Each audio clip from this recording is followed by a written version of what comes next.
Hello, hello, hello, everyone. Hey, Charlene, you number one in here tonight, girl. All right. Hey, PG, little man. Hey, hey, hey to you, girlfriend. Good to see you. Number two, Miss Justice. Much love, PG. Much love to you, girl. You know it. All for love and justice for summer. Amen. And Phoebe, you number three in here tonight. PG, much love to you, girl. You know it. You know it, girlfriend. Good to see you in here. And let me see, Deputy Sheriff. Deputy Sheriff, you are number four. Howdy, everybody. Howdy, howdy, howdy to you. God bless, much love. Good to see you tonight. All right, let's see who else is in here tonight. Hey, Linda, how you doing, sweetie? Good to see you. And the legendary. There you are, girlfriend. There you are. PG's little girl. She's back. Absolutely. Prayers for you, Mama PG and family. Much love. Hey, girl. Prayers to you and yours, too. God bless. And let's see. Oh, that is beautiful. That is beautiful. Amen. Amen.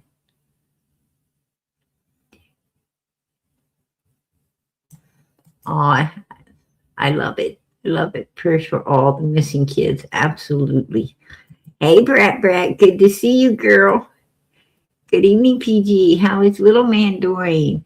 Much love. God bless. Little man is doing good. He's doing good. I appreciate you asking. Hey, there's Linda. How you doing, sweetie? Justice for summer. Amen. Absolutely. Ah, the legendary member for 14 months. Much love to you, PG and family. Hey, girl, much love to you and yours as well. God bless. I am so appreciative that you're supporting Summer's channel. Amen.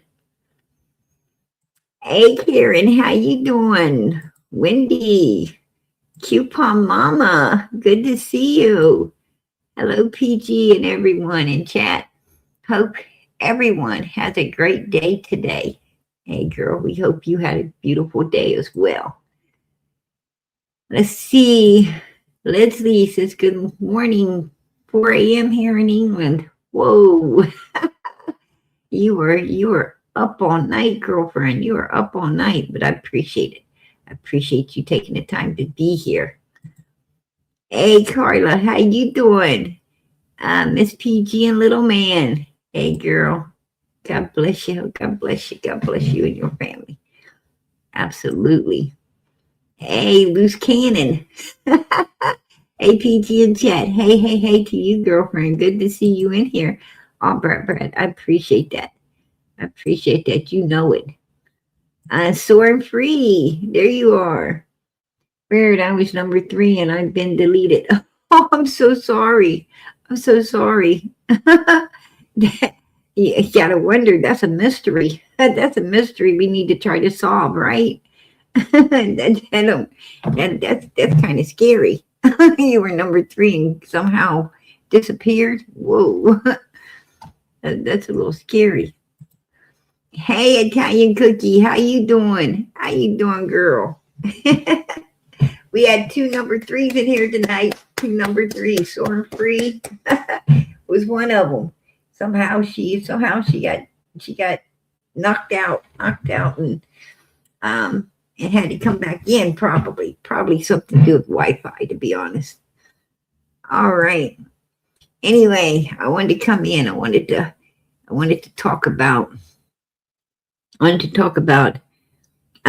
Van Hill Road again. I want to talk about last night. Last night we went over some things, right? Sometimes when at the very beginning PG is typing stuff in the chat, and if you're typing a comment, you can get deleted and you have to type it all over again. Oh, okay. I didn't know that. Yeah, that could be. I appreciate that, Miss Justice. That's explanatory there. Absolutely. Um. Anyway, we was talking last night about Frank and the comments that Frank made, which he says that he's tired of being silent. He wanted to, um, bring out, all the stuff, about law enforcement and them, overtaking their property and doing all the things that they was up there doing and so forth and so on. And a lot of what he was saying wasn't adding up. Talking about the red truck and so forth and so on, and they're not going to, they're not going to turn a human's house upside down for a red truck. I mean, for something that's going to be on the outside, not on the inside. They was looking for more than a red truck. We know that. By the way they went and the way they executed everything, the way law enforcement executed it all. We know that it was way more than what we're hearing. So, and the funny thing is, this all took place after Don Wells, wrecked Candus's vehicle down there, right on that property, right there on Paul Hill's property. And so this is what has and then his vehicle, Candus's vehicle, being seen upon that property, for God knows how long before they moved it elsewhere. That's when it was after that law enforcement went in and did all the stuff they were doing. So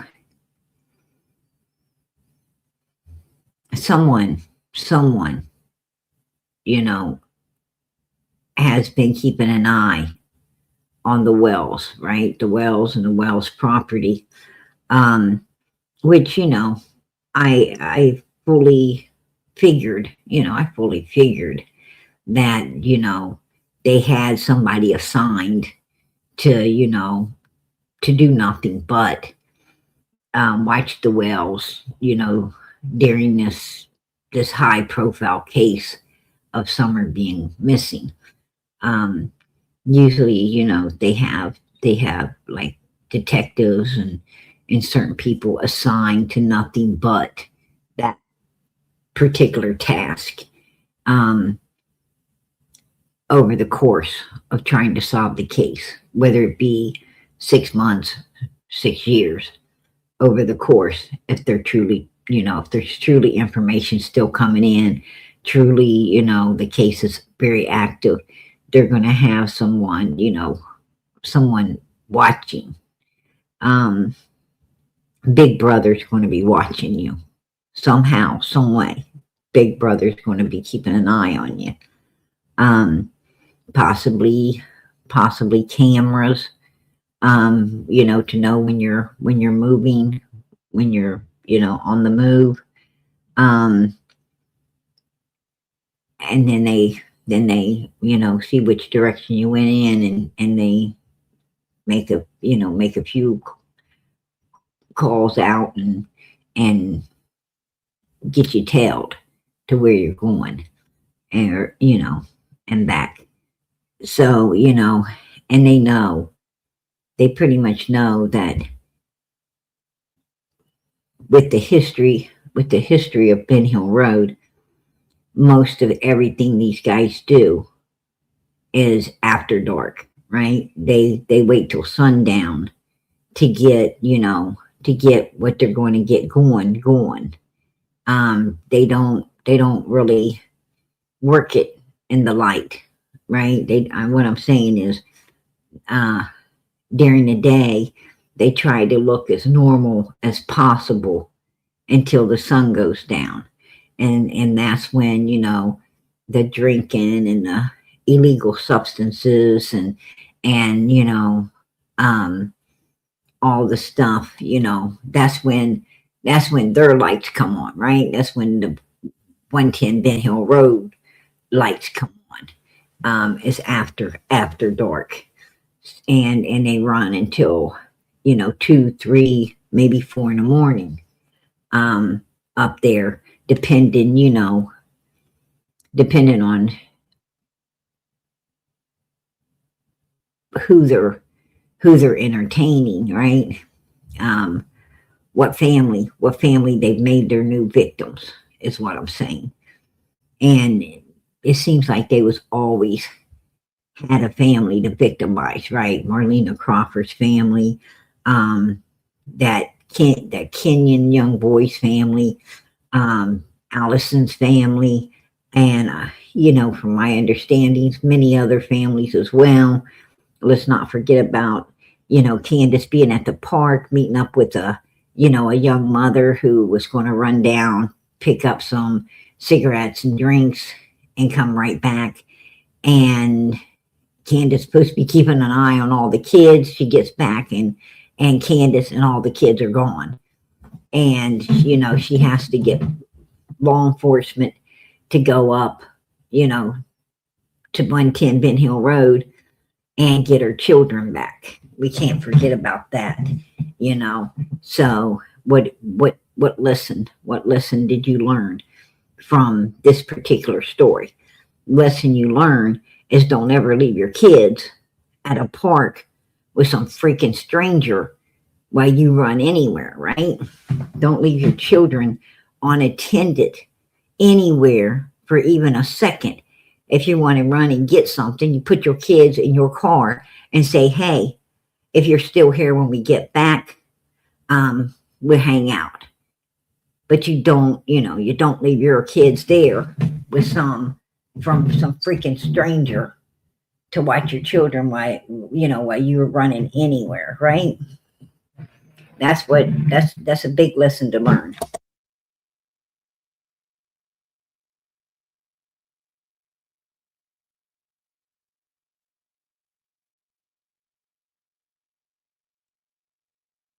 That's a big old lesson to learn the hard way, right? Nobody wants to learn that the hard way, but that particular woman did. She did. And, it just makes, the lesson I learned out of it was where is people's common sense, right? It's like it went out the window with, with morals and respect and dignity and, honor and all the other things that the old folks have that's very rare to find in today's world. It might have went out first, right? It might have went out before everything else.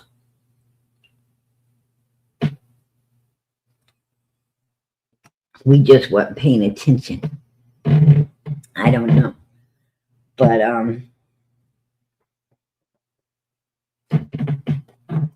I'm sure law enforcement knows that wherever they got their bird nest cameras up there hiding, they have to have night vision. They got to have night vision because that's when these people move, right? That's when they move the most. It's during the night.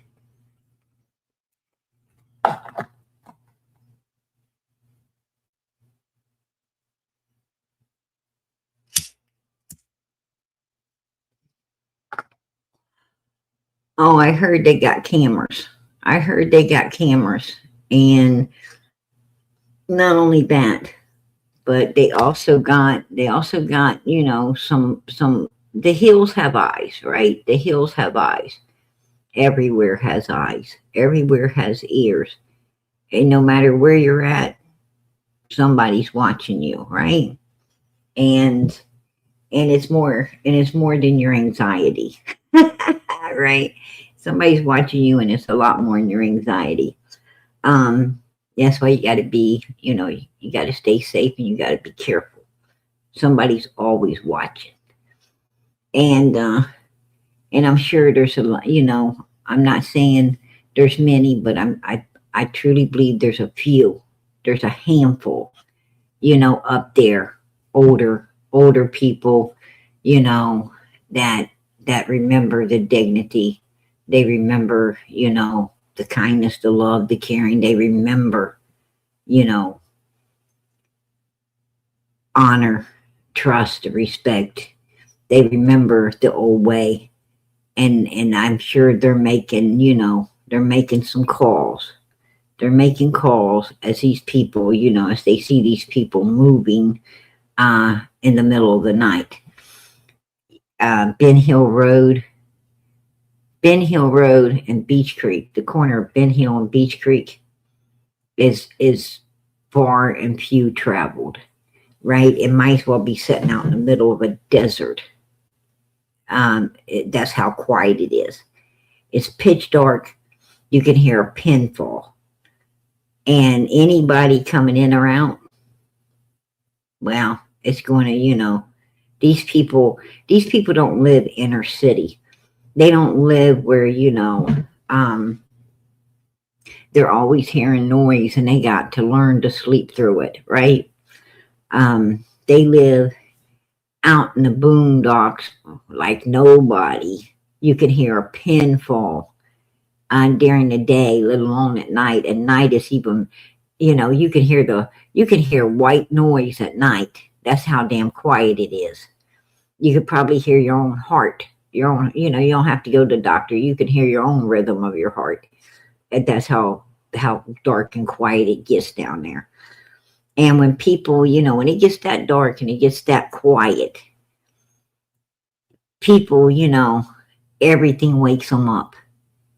Like if they hear a car, they're not used to it.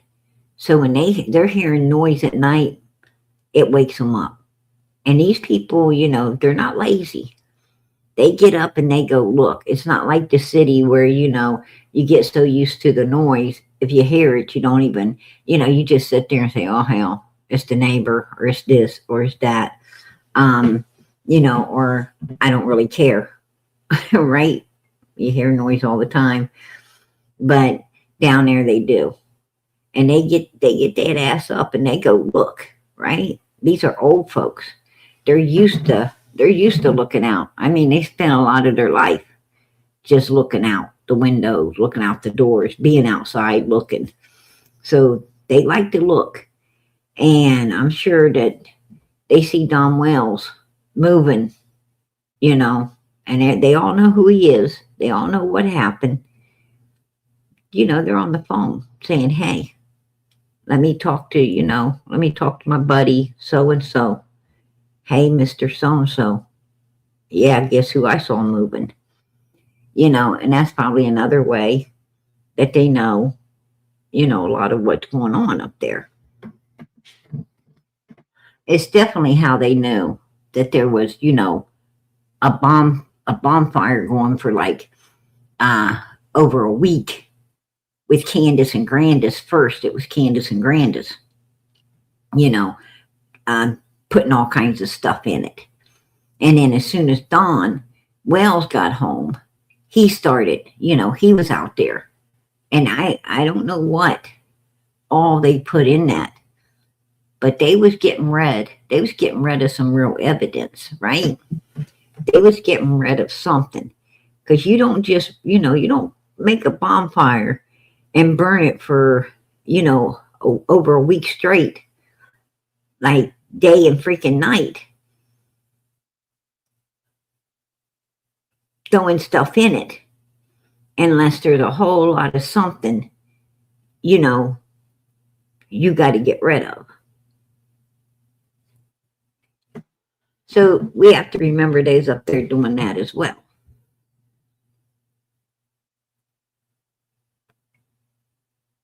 Oh yeah, right, Italian cookie. I'm scared of the coyotes and the bears and the snakes. Yeah, lions and tigers and bears. Oh my, right? She's so full. And then she's out in the middle of the freaking woods, right? With nothing but the freaking light off of her phone, doing lives. She ain't scared of shit. Candus has spent most of her life living on the street or living in a vehicle, right? She's lived out of vehicles.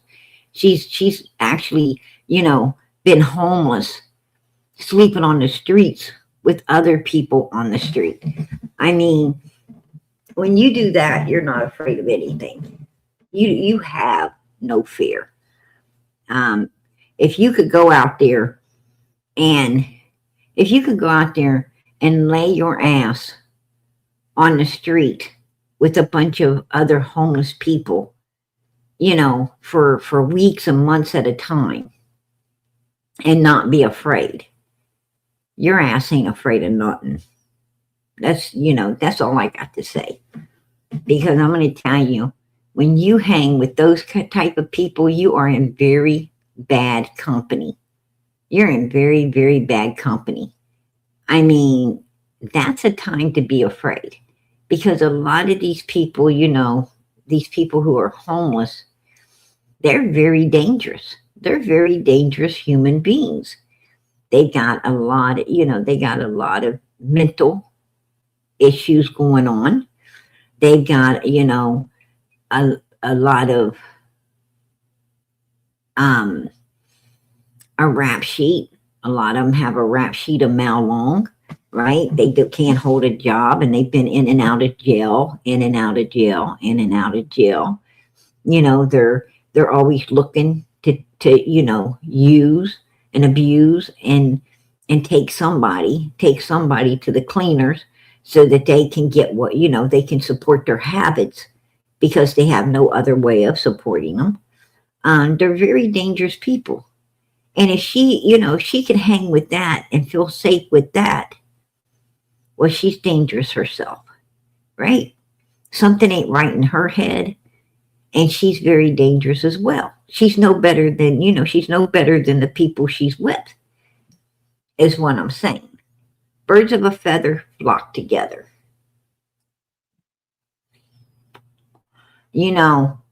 Sometimes there's families that lose everything. They become homeless, right? Sometimes there's families that find themselves, in a car for a while, or on the street for a minute. These families go, and they move into government housing, right? They go and they move into a place, and they stay there, and they work. They go out, they get a job, they work, and the next thing you know, they're back in a house, they're back with a vehicle, they're back on their feet living their life. They hit a rough spot. That happens. Sometimes, a person, something drastic happens, a person can't handle, and for a while, they quit going to work. Next thing you know, they're homeless. And, it takes them a while. It takes them a while to get over the grieving process of the tragedies that happened to them. But they get back on their feet. They finally, go back and get a job and get back on their feet and get back into a home, and they build themselves again. What I'm saying is, the normal person is not going to be a permanent fix being out there the way Dawn and Candus and Lisa J and a lot of those people are out there on the street.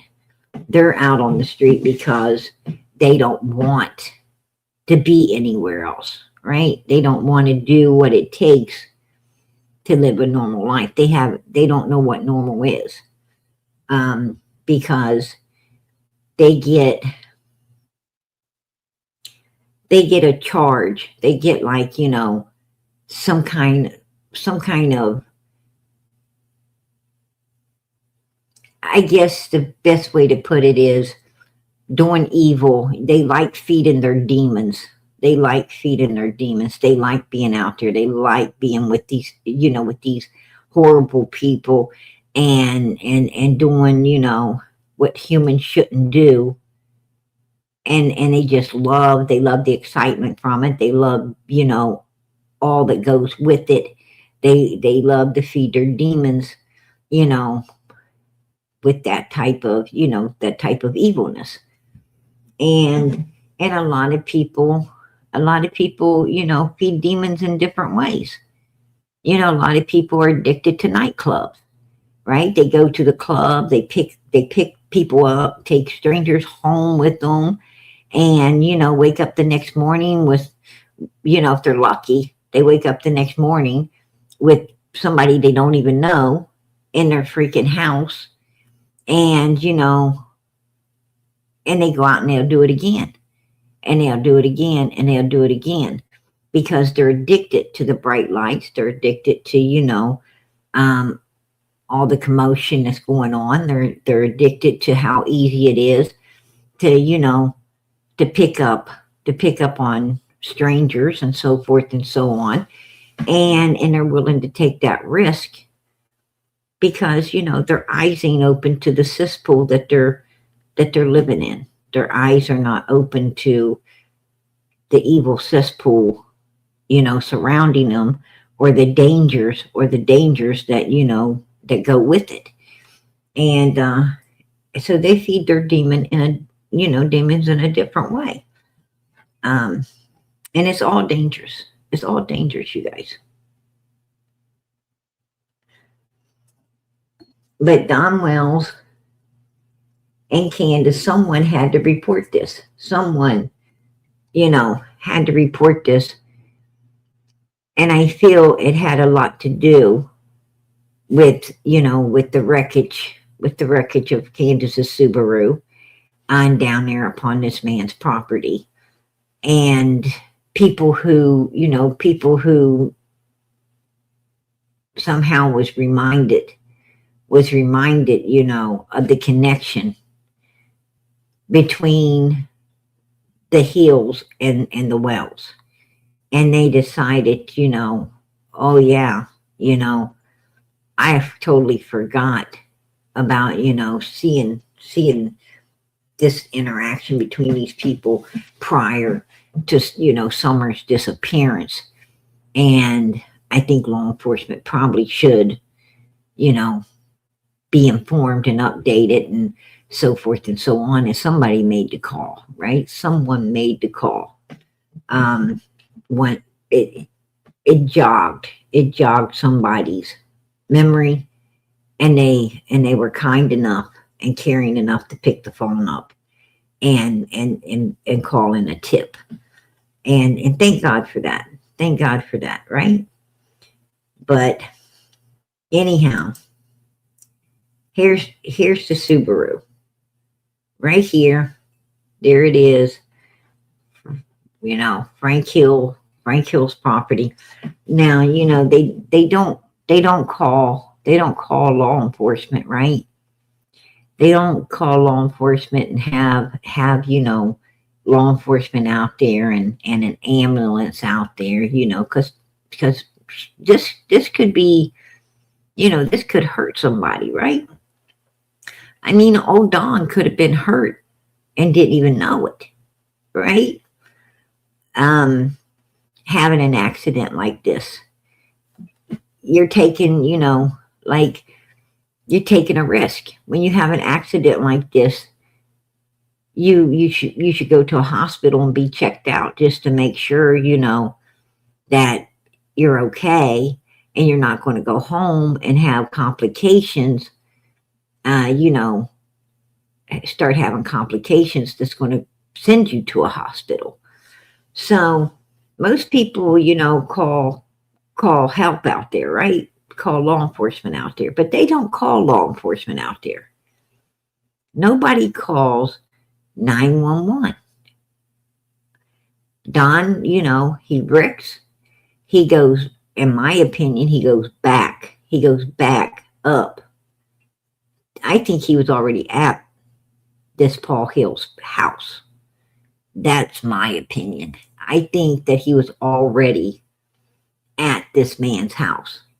I think he had been at this man's house for a while that evening before he goes to leave and wrecks this vehicle. You know, that's just my opinion. Put a 1 in the chat if it's your opinion as well, because that's my opinion. My opinion is Don Wells was up there at Paul Hill's place, because how would he know the man's still awake? How would he know the man's going to give him a ride home and drop him off? You know, I mean, how would he have known? You know, he had to have been there. So that tells us that, you know, these people know one another. They're like, you know, Andy and Jody Sue. Oh, we're acquaintances. It's not like we're friends. It's not like, you know, we're bosom buddies or anything. You know, we were just the typical neighbors. If they needed something, we throw it over there. And if they, you know, if we needed something, they throw it over here. But we didn't know them and they didn't know us. And, you know, and we found out later, oh, they were bosom buddies, right? They was more than bosom buddies. And they was, you know, and they wasn't throwing nothing from one hill to the other. They was making sure they took it all the way over there and, you know, give it up to Candus so it could be distributed, right? It could be distributed to a bunch of children so those children could be touched, according to Jody Sue, right? That's her words, not mine. So we, you know, we found out that, you know, that their demons was intermixing with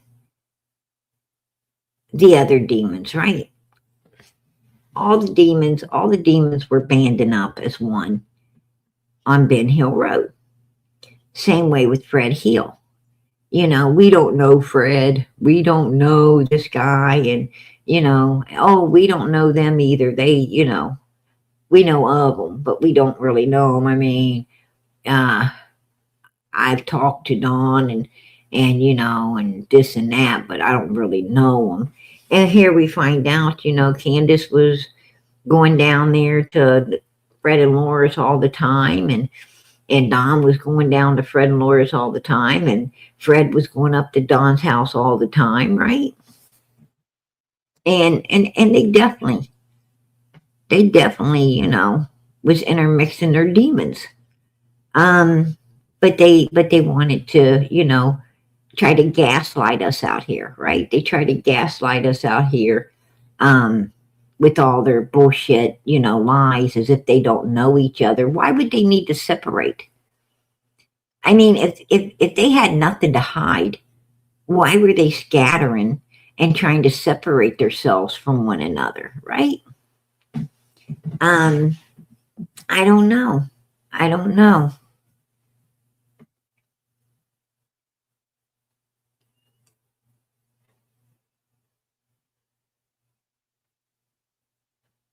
I have no idea. I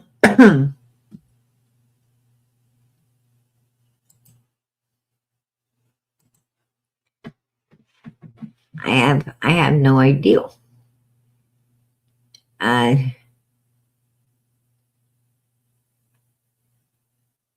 Teresa, you can't use that kind of language in here. You can't use that kind of language in here, even if they was. You can't use that kind of language in here. So your comment got deleted. We appreciate everybody that wants to be here and wants to, you know, learn about Summer's case. but you got to be respectful in the chat. If you're not respectful in the chat, the mods will. They will, as I just did, delete your comment.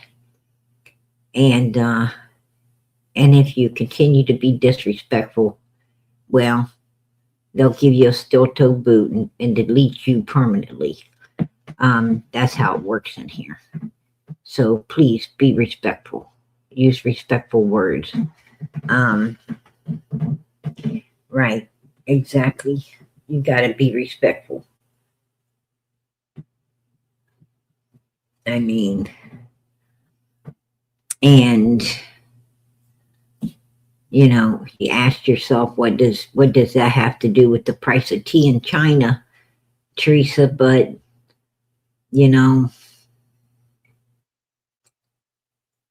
in situations like, you know, Ben Hill Road, I guess it has a lot to do with the price of tea in China, right? Because these people are, you know, very, very abnormal, you know, doing very abnormal, engaging in very abnormal activities.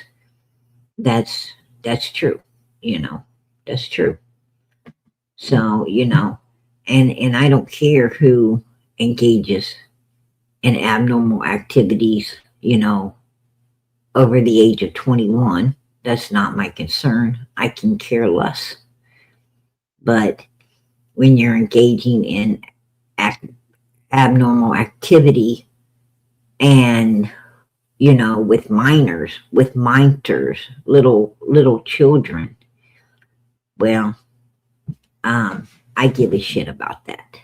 I care. Absolutely. As a concerned citizen in the United States, I give a shit. Absolutely. I think that people who, you know, engage in that kind of abnormal activity needs to be put in prison to make our world safe away from that type of evilness. That's just my opinion. I'm going to keep it because I feel, you know, that that's a righteous decision. If people don't know how to conduct themselves righteously in the sight of God when it comes to other human beings and their safety and well-being, that's going to stay my opinion.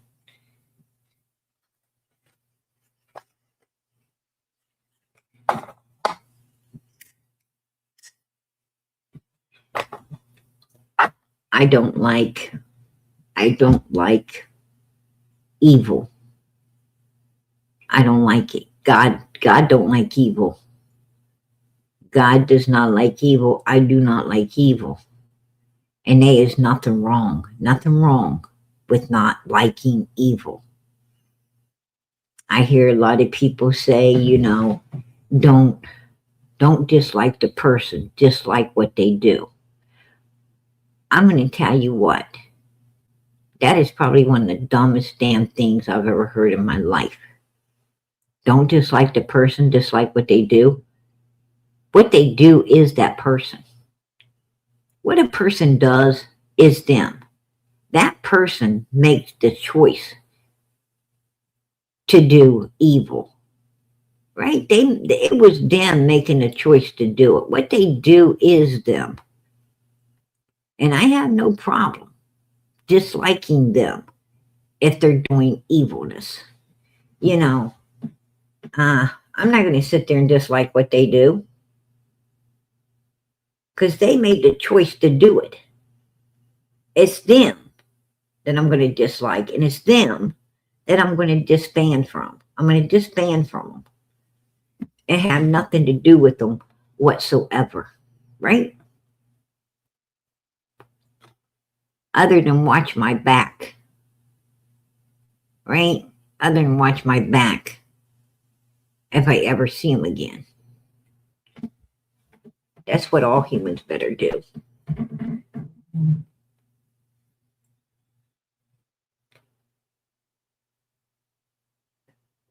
Oh, absolutely, Stephanie. Don, Candus, to be honest with you, Candus is the one that was carrying everything out.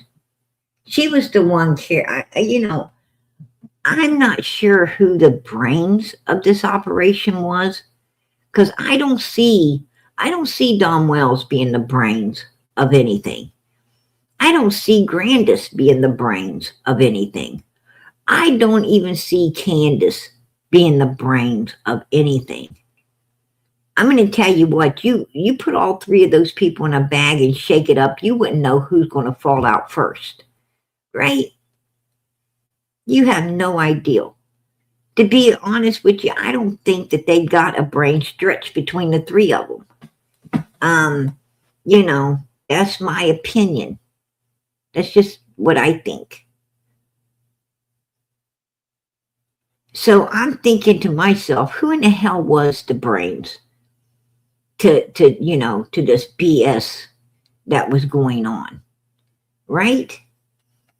And I think to myself, well, who was supplying the stuff? Well, according to Jody Sue, Andy Bernard was supplying the stuff, right?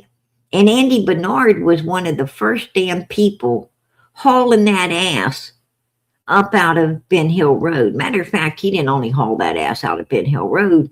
He went and married up something, right? He went and married up something so he wouldn't have to go back. And it would make him, it would give him a better stance, in society, right? We shine a better light on him in society. Oh, well, he left, cray Jody Sue about time and got with something, to build a better life with. And he's doing so great. He should have gotten with something else long ago. And, he's trying to adapt this better view of himself. Why? If he's got nothing to hide, why haul ass up out of there and try to get a better light upon yourself, when you're, according to Jody Sue, you were in there, your scorned woman that you had 2 kids by and didn't ever marry at all, right? Didn't marry her at all. Matter of fact, you was the bouncer at the place she was swinging around on the pole at. And you didn't care, who was taking her in what corner and, or doing what with her, just so the paycheck came in at the end of the night, right? Didn't ever bother to put a ring on it. And then, kind of kicked it to the curb and hauled ass, when the heat got going in there. You run out. I mean, if you ain't got nothing to hide, why are you going to do all of that? If you didn't have a hand in anything, why are you fleeing? Why are you fleeing out of there so quick? It don't make sense. And to be honest with you, I kind of think, that, Andy could have been a little bit of some brains to, to everything going down over there. I think Fred Heel, was trying to give his, hillbilly text on what little bit of knowledge of law he had, to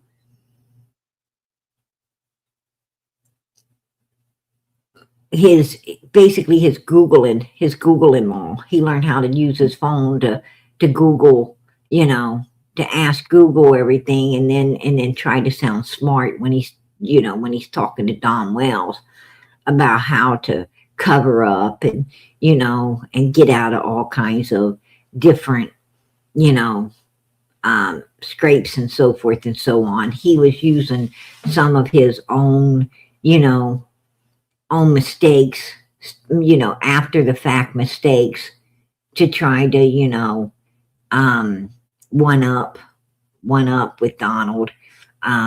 You know, don't make the same mistakes we did.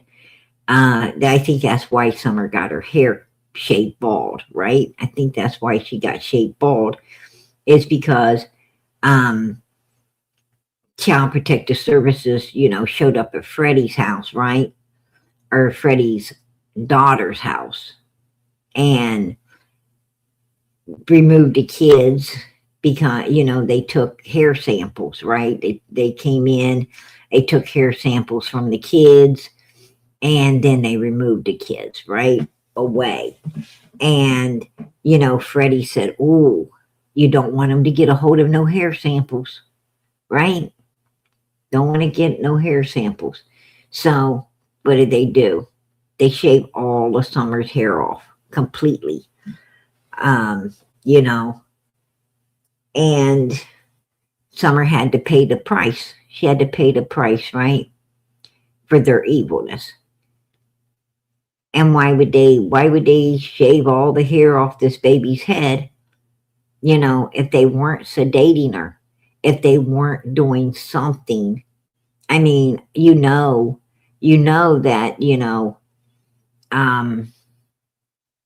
we already know that it ain't because, of the activity that Don and Candus was doing. We know it wasn't because they were bringing illegal substances into the house and doing illegal substances, because they didn't cut none of the boys' hair. They weren't worried about, illegal substances, that indirect.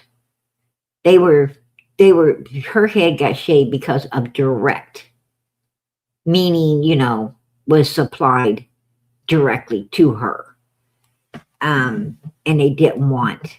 And that also strengthens Jody Sue's allegations of, Andy supplying stuff to sedate the children. That just strengthens it when Summer's hair was all cut off, right? Not just Summer, but other little girls as well. That strengthened everything that Jody Sue was saying, that they was running a full-blown,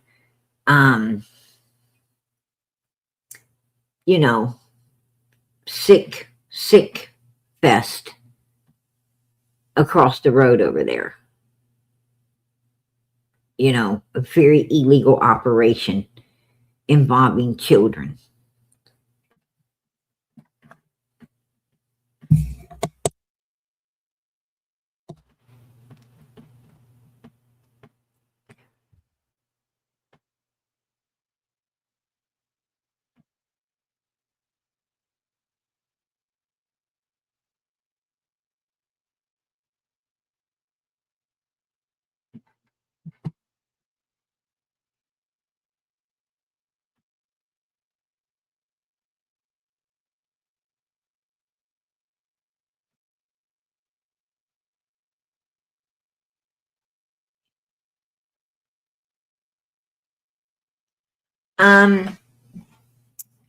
Actually,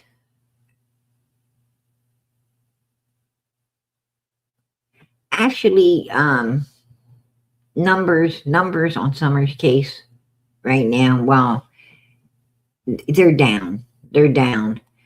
Everybody is interested. Everybody is more, more interested in Nancy's case. A lot of people, are busy, wrapped up in the Nancy Guthrie case and so forth and so on. And also, I haven't been, I'm just now getting back here. I'm just now, actually getting back here every, practically every night. I was taking a lot of time off.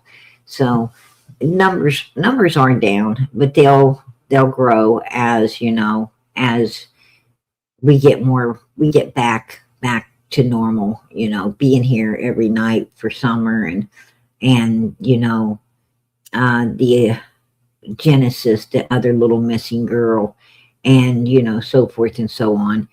And the Nancy Guthrie case um, isn't really got a lot of movement in it anymore, right? It don't have a lot of movement in it anymore, other than they believe she was taken over into Mexico, and that's going to be, you know, that's going to be a hard find. But I also heard that um, they have some type of they were using some type of technology to track her pacemaker, and I heard that um, they was that they actually got a signal from it out there, somewhere out there in the in all of that desert, all of that desert right there by her house. um you know, out past her house, they got some type of, you know, supposedly, allegedly, they had gotten some type of signal from that pacemaker. And now I guess they're, you know, really on that area, trying to, you know, trying to find, you know, Nancy. So I don't know. I have no idea. Um, that's a tragedy. It's a real tragedy that happened, but it also, you know, it's also a tragedy in another way, right? It's a tragedy, and this is just my opinion. I feel that the case, you know, it's a tragedy what happened to this lady, but I also feel that it's a tragedy to see how, you know, money and fame can you know, can override, you know, other cases, that I feel is just as important, you know, as Nancy's case is. Um, that's, you know, that's just my opinion. That's my opinion.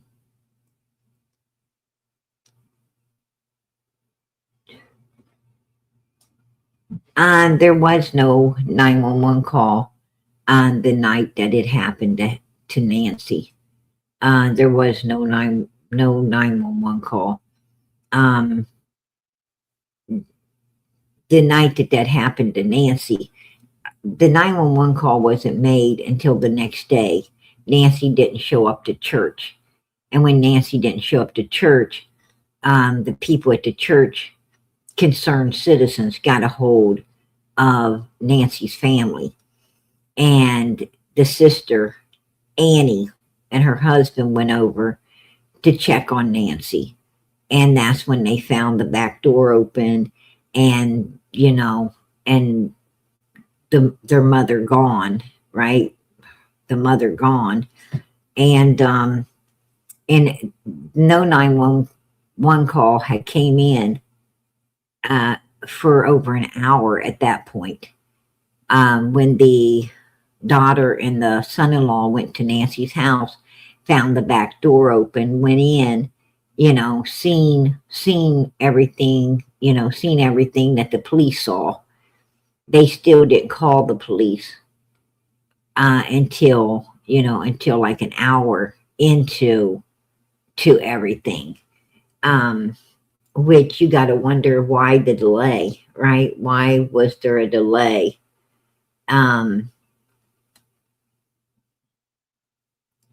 why was there a delay in that 911 call like that? I mean, if you went to your mother's house, the church calls you, says, hey, your mom's a regular here. She didn't show up today. We were just concerned, wondering if she's okay. And you went to your mother's house and the back door's unlocked and you go in and, you can't find your mom and you see that there's, DNA from your mother or someone in a bedroom and on the front porch and so forth and so on. Are you going to wait an hour to call 911? I'm not going to wait 5 seconds. Matter of fact, if I got to my mother's house and the back door's open, and that's unusual because my mom keeps everything locked. I'm going to call 911 right then and there. I'm going to say, hey, I'm at my mother's house. Something something seems off here. My mother always keeps everything locked up. The back door's open. I'm hollering for her. She's not answering. I need somebody out here. And I need somebody out here immediately. I mean, I'm sure I'm going to go on in. I'm going to keep the person on the phone. I'm going to go in. I'm going to, look to make sure, something, I can't, that my mom, that it, like her health, she's older. You're gonna go in and make sure that, that she didn't have a stroke or, something medically go wrong. Of course you're going to go in there. You ain't going to wait for law enforcement to show up to go into your mom's house. I mean, that's your mom. You're worried. You got to, you got to get to her because in your mind, you're thinking if she's in there, something's wrong, you can save her. And in time, time is valuable and you need to get in there. You need to, do what you can do for her. And so you're definitely going to, go into that house. Nobody's going to keep you from doing it. But, you still need to call 911 immediately. And they didn't do that. And, that's a big red flag to me. I mean, that's just my opinion, but that's a big red flag.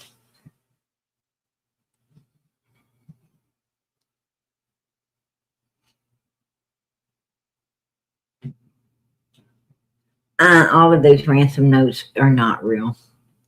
They've already established that, like the one guy wanting a Bitcoin out of, I think it was Cali. The one guy wanting the Bitcoin, he was a hoax. He was a hoax. I hear that,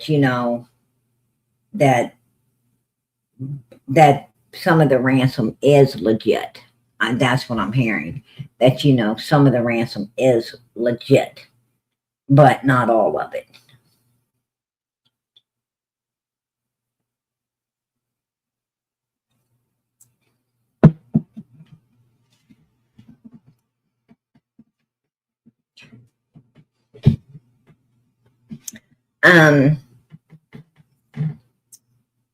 I don't think that it's very detailed what happened to Nancy because nobody knows.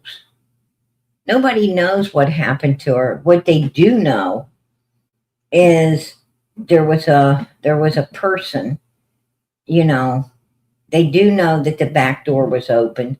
They do know that she's missing. They do know that there was someone with a ski mask and gloves at her door,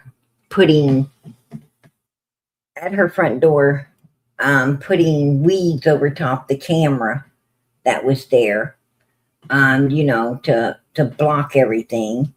And they do know that, that there was droppings right all over the front porch.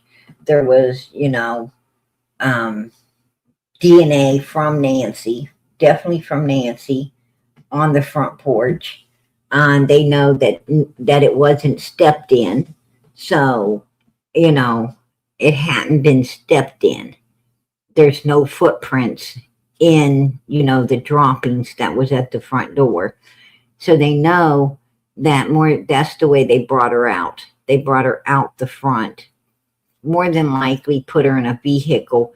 They was covering up the camera because they wanted to pull the vehicle up in the front and bring her out and put her into it. You know, they know that the struggle, that whatever happened in the bedroom.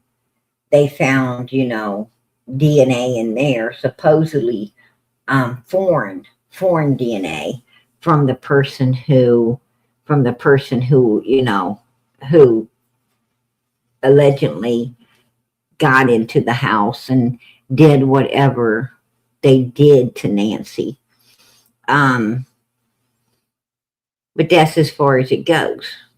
That's, you know, that's as far as, you know, they've gotten so far.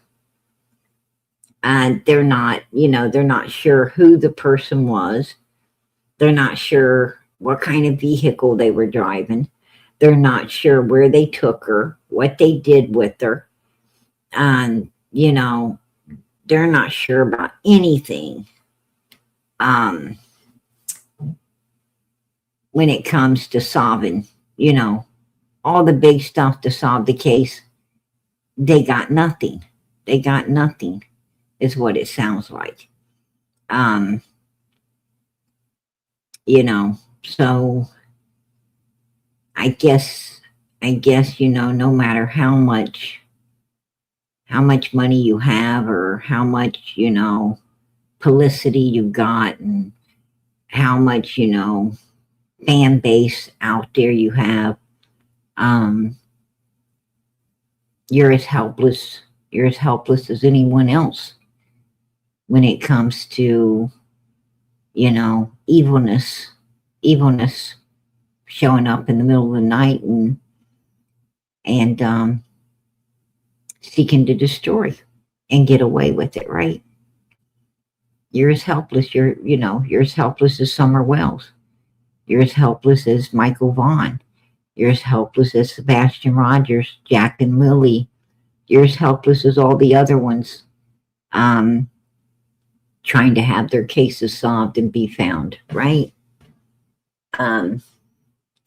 That kind of stuff, you know, it, little Genesis, there's no price tags on it. There's no price tags on it, you know.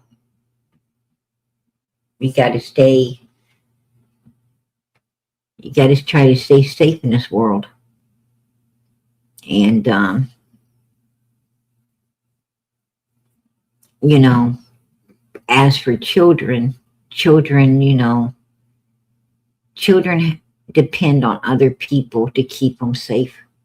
And a lot of times the people who are supposed to be keeping these children safe are the very ones that, you know, are evil enough to destroy them. I think that's the case in some of the missing children's cases out here, especially Summers, possibly Sebastian's, Jack and Lily's, you know, it definitely was Quentin Simons, right? The Boswell case, you know, the people who are supposed to be keeping these children safe wasn't. But when you're a grown adult, when you're, you know, 80 some years old like Nancy, you're supposed to have an alarm system, a state of the art alarm system keeping you safe where, you know, if somebody breaks glass or they forced themselves in your door, law enforcement's alerted right away. Right away, alarms go off, you know, blaring alarms go off inside and outside the home. You know, to get whatever you have to get to protect yourself. You should always have, you know, you should always have a peacemaker to protect yourself. And, you know, when you hear those alarms, that you got to protect yourself till law enforcement gets there, right? You have to protect yourself until law enforcement shows up. And that's your job as an adult to be doing. And some reason there was no alarm set at Nancy's house. No alarm system went off. Obviously, she didn't have what she needed to protect herself in there. It was a terrible situation. I don't even know why Nancy was living by herself. I don't know why this 80-some-year-old lady was living in a big old house in the middle of a desert all by herself when she had children. She had a son she could have been living with. She had 2 daughters she could be living with, right? This woman had a lot of people she could be living with.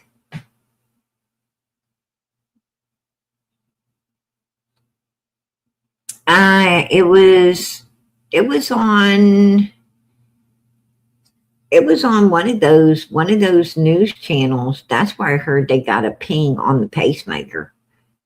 Um, they used, I don't know, something, some type of technology, and got a ping out there on her page. That's why they started doing that deep search out there.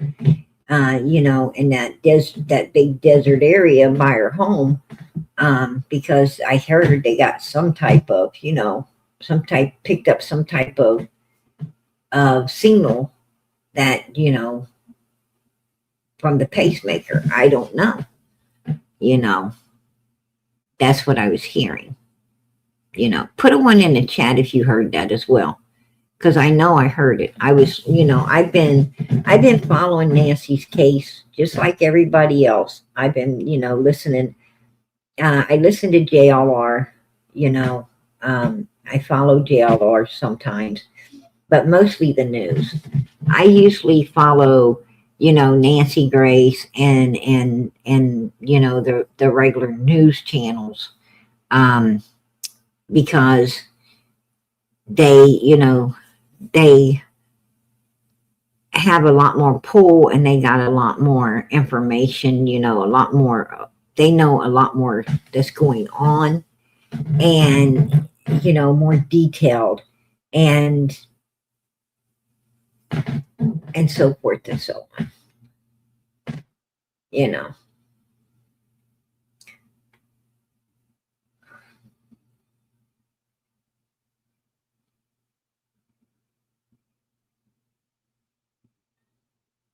I heard it was out there in that desert, out away from her house, like in that, you know, hot, um, desert, area, um, over there. It was no park. It wasn't no park. They done some kind of deep dive search, um, like in the middle of effing nowhere, out there by her home. That's what I'm talking about. Um, they were out there all over the place because they supposedly picked up some kind of ping from it. Just saying.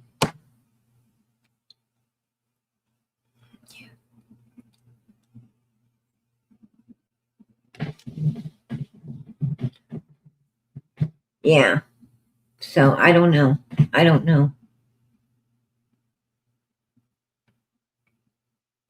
But anyway, I think for Dom Wells to be out there, right down the road,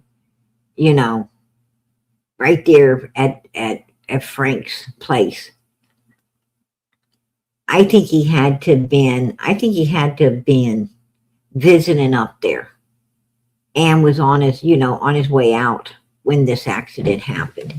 And by what we're looking at, I'm sure he was pretty messed up on some illegal substances. I mean, you don't do this unless you're pretty messed up. I mean, this is a straight shot, right? This is a straight shot, straight down and over to Don's house. You know, it ain't like winding roads and, you know, and or a big distance or anything like that. This is just a go out and straight shot down and around, you know, and if and these roads, if you turn on your bright lights, right? If you turn your bright lights on out here on these roads, it looks like daytime in front of you. It looks like, you know, you can see the road actually better than in the daytime with, you know, with your bright lights on. So there would be no reason for him to end up like this unless, you know, he was 3 sheets in the wind, right? He had to be 3 sheets in the wind to end up doing this right here with Candus's vehicle. So that tells me he was probably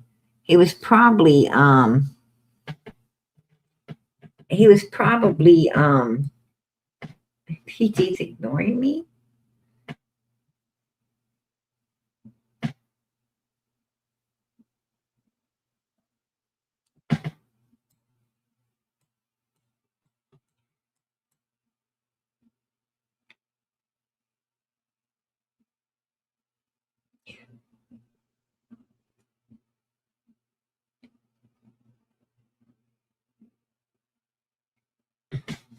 Donald knows what happened. Candus would have spilled the beans drunk. No, Candus isn't going to spill the beans. You know, let me tell you something about substance abusers.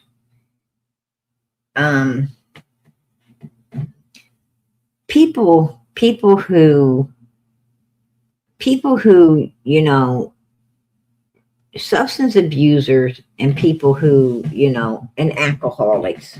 I'm just going to put it out here. Alcoholics and substance abusers. They've been doing this for a long time. I mean, it didn't start today. They've been doing it for years. And these people who, you know, who are addicted to this stuff, they know one thing: how to keep it a secret, how to try to cover it up, how to try to hide it. You know, they don't want, you know, everybody knowing how bad their addictions are. Even though, you know, even though the supplier knows how bad, you know, their addiction is. And even though, you know, a few people who, you know, a few trusted friends that, you know, use and abuse, you know, the illegal substances as well, knows how bad it is. They're all trying to hide it. I tell you, and not only do they learn, you know, how to try to, you know, maintain a little bit of normalcy in the middle of all their chaos of being that addicted onto this stuff. They also learn to hide everything else. I mean, they hide how they get the money for it. They hide, you know, these are people who, you know, have learned how to keep, you know, their business between a very small group. You know, all their damn secrets. The reason that these people, the reason Candus ain't going to tell anything, whether she's messed up or not messed up, is because she has people who know and people who shares the secrets with her. You know, what I'm saying is, um, if a person does something, you know, some dirty, evil deed on their own, right? They go and they do something evil on their own. Then, you know, yes, you know, it'll eat them up.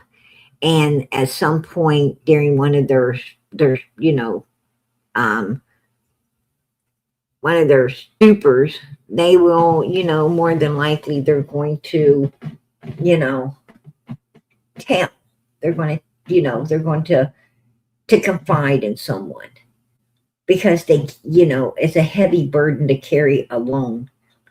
But what Don and Candus and Grandis and Jody Sue and Andy's and these people done, the, you know, this group of people did, it's not going to be told.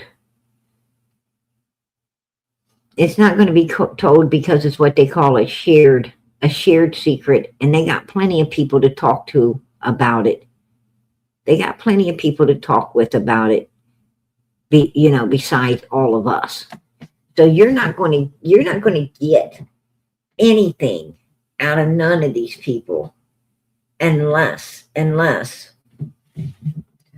one of them gets really pissed off, you know, gets really upset and decides to tell just to get everybody else put in prison. Or one of them, you know, one of them becomes real ill, real sick, and they know they're going out anyway, and they want to try to make it right with God, right? They're trying to make it right with God before they go. So they tell everything. That's pretty much the only way you're going to get the answers to what these people know about Summer's case. And that's the truth.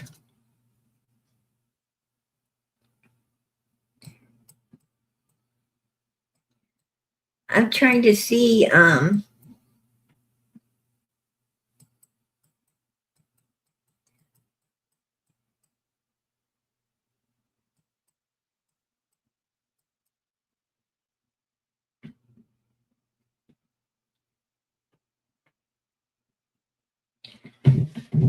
close up of this picture. Okay, Miss Justice. This is as close as I could get. This is as close as I can get for you, Miss Justice. It's dark. It's really dark, and this picture was taken in the dark. This is the Subaru right here. This is the Subaru when it was brand new. Candus got this Subaru December of 2020. Don gave it to her as a present because of the 911 call, right? This is what Candus got for keeping her mouth shut about what Don was doing to Summer in the shower when Jose, you know, demanded that Candus get her out. When the big fight started and 911 was called because of what Don was doing to this little girl, right? This is Candus's, you know, payoff. This is Candus's payoff for keeping her mouth shut and not protecting her daughter, right? Against Don Wells. This right here, take a good look at it. Because you know what, Candus? This is where it is now, right? This is where it is now, in a fucking junkyard. Your payoff is in a junkyard, right? The very person you protected destroyed your vehicle, right? Was it ever really yours, Candus? Was it ever really yours? Because it sure the hell ain't now. It sure in the hell ain't now. Remember how you was on. Let me go back in my notes here. Let me go back in my notes, Candus, for you, because I know you're probably watching You're probably one of the 142, for sure. But let me go back in my notes for you because, let's see, right here. Oh, yeah. On December the 29th, 2020, you was bragging about your big candy apple brand new vehicle that made you feel so freaking happy you had for keeping your fat mouth shut and not protecting your sweet 5-year-old innocent little girl, right? The one that's missing now, right, Candus? The one you had no problem abusing, using, abusing, and watching be destroyed. Yeah, I'm talking about Summer. Absolutely. And then you reposted it on February the 17th, 2021. You reposted it a couple months later because you felt like you didn't get enough attention on Facebook posting it the first time. So you went and posted it again because, you wanted everyone to give you attention, and you was using it to get attention, right? Well, look, Candace, you got 149 people in here giving you attention now while your shit is in a ditch. Right? Your shit is in a ditch. There it is. Right there. Garbage. Right? He dented that sucker up like a garbage can. Probably separated it. Right? He probably separated it out there as it went into that ditch. Yeah. Your mother freaking payoff got paid off, right? It got paid off and took to the junkyard. That might have been why he did this. He might have did this because he couldn't afford to pay for it, and he needed the insurance. He needed the insurance to pay it off so he could be out of debt from it. So they wouldn't come, they wouldn't come after his house or come after him another way because of he's probably tired of paying for your vehicle. Regardless what it was, it's gone now, right? It's gone now. And so is your little girl and your 3 boys, right, Candus? Summer's gone just like that vehicle because you didn't protect her. And your 3 boys, they gone too. Remember Donnie told you, don't worry, Candus, they ain't going to take the boys. You're going to keep your boys. Everything's going to be, well, he lied. Right? He lied.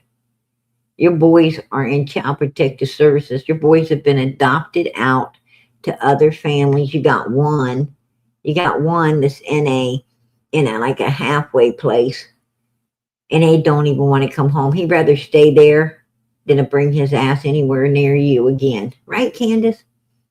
He's like, oh, hell no. I ain't going back there. I'll go anywhere but there. I want a forever family, but I don't want that family. Right, Candus? Yeah. Your boys are gone, and your vehicle's gone. What do you got now? Oh, and you ain't got Dee Dee's old man. You ain't got Dee Dee's old man anymore. He don't even answer the phone for you. He just wants you to stay away from him, right? He wants you to stay away. He just don't want nothing to do with you. Don't want to be affiliated with you. Right? So that's gone too. He wasn't going to play your damn games with you and Donnie. Right?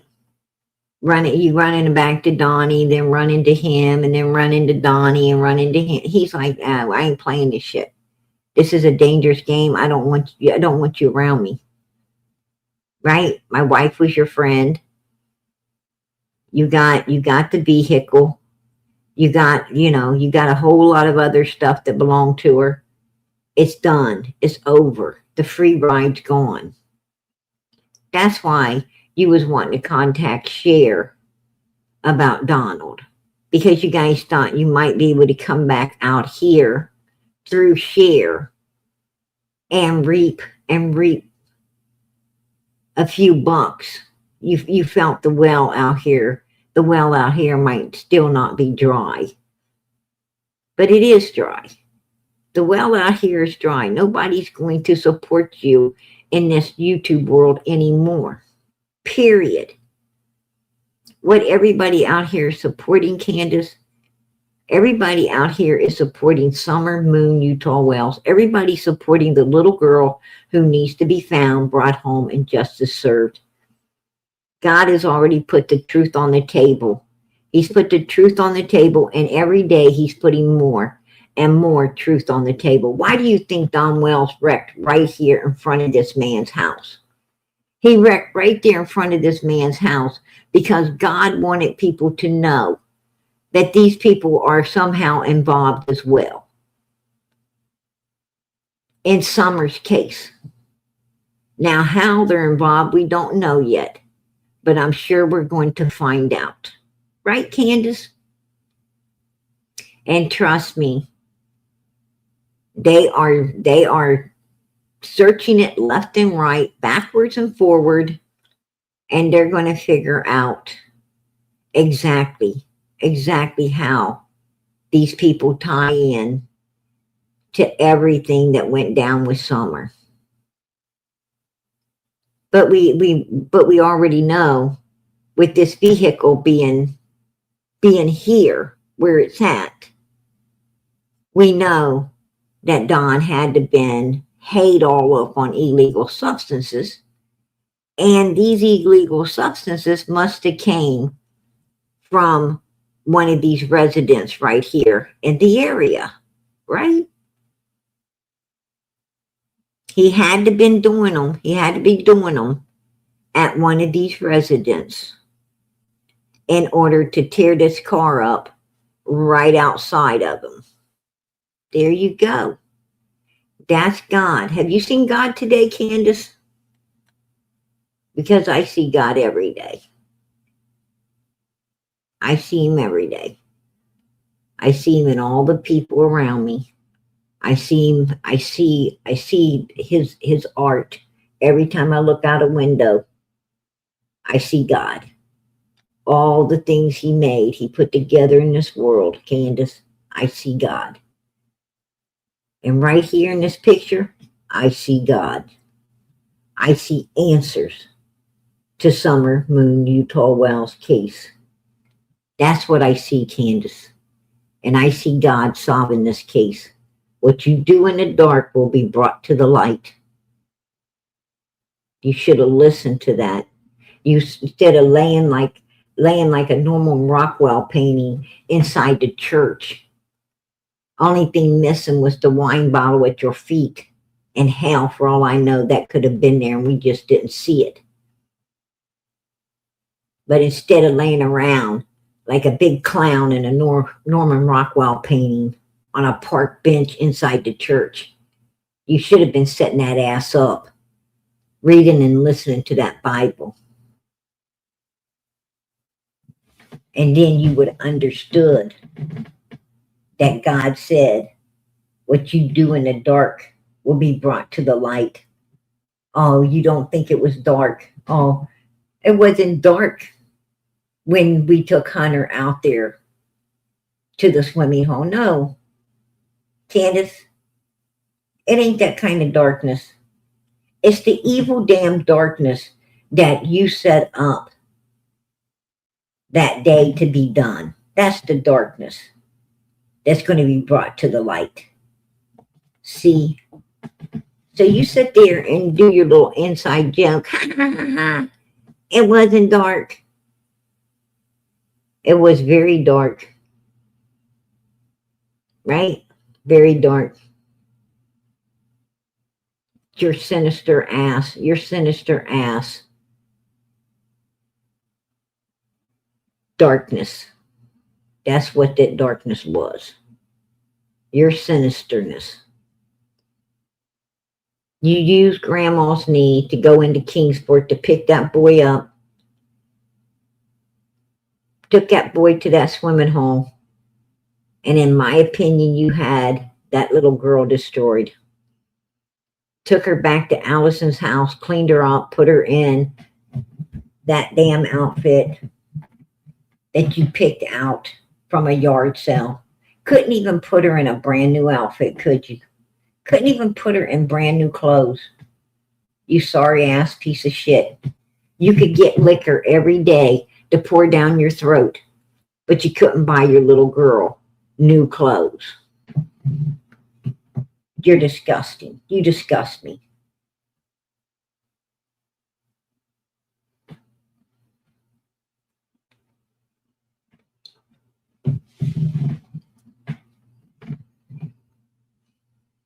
And I'm going to tell you something. Grandma knew.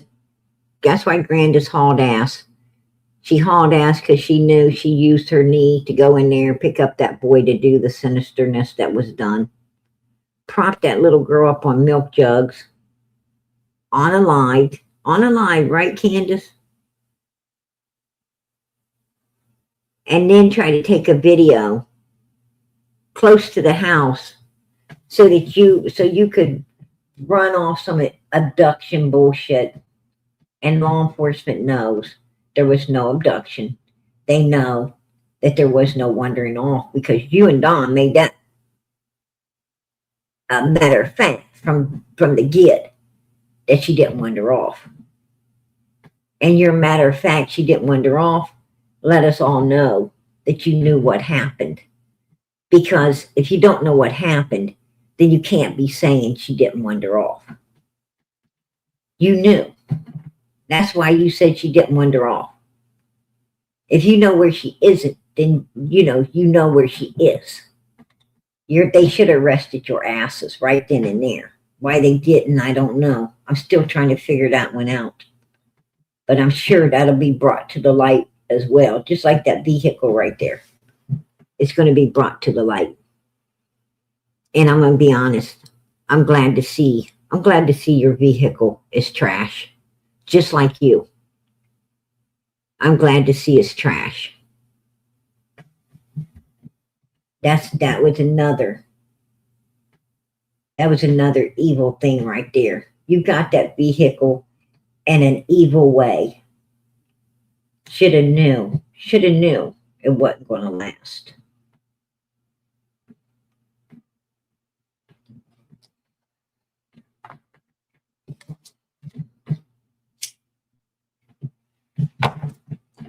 No. Don and Candus ain't turning on each other. They can't afford to turn on each other. They cannot afford to turn on each other because they got a very sinister, very, very dark, sinister secret that them two fucks have to keep. And they got to keep it between them. Hell no. Candus is going to be with Don Wells, and Don's going to be with Candus until the day one of them meet their maker. Right? They're going to be together. Absolutely. They can't afford to turn on each other. And I'll tell you another thing. Nobody else would fucking have them. Nobody else will have them. Do you see what happened? Did you see what happened to Dee Dee?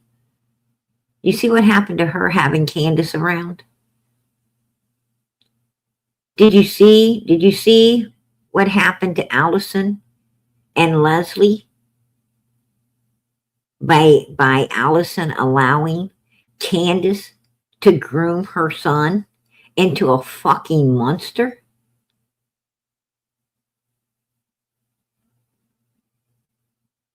I'm going to tell you something.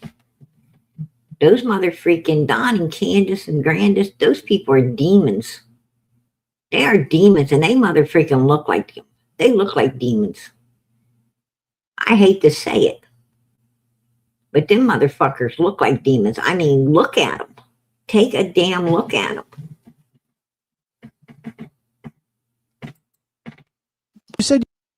Look, right there. Take a look. Look at them. They look like freaking demons. Look at Don Wells. I mean, take a real good look in this man's face. That son of a bitch, you know, come on. If you can't see the stupidness, the fucking dumbness in his face, if you can't see the freaking ignorance in his face, if you can't see the oversized freaking head, the oversized, look at his head. All people who are evil, that's housing a demon, for some reason they got that huge head. They got that big old head like that.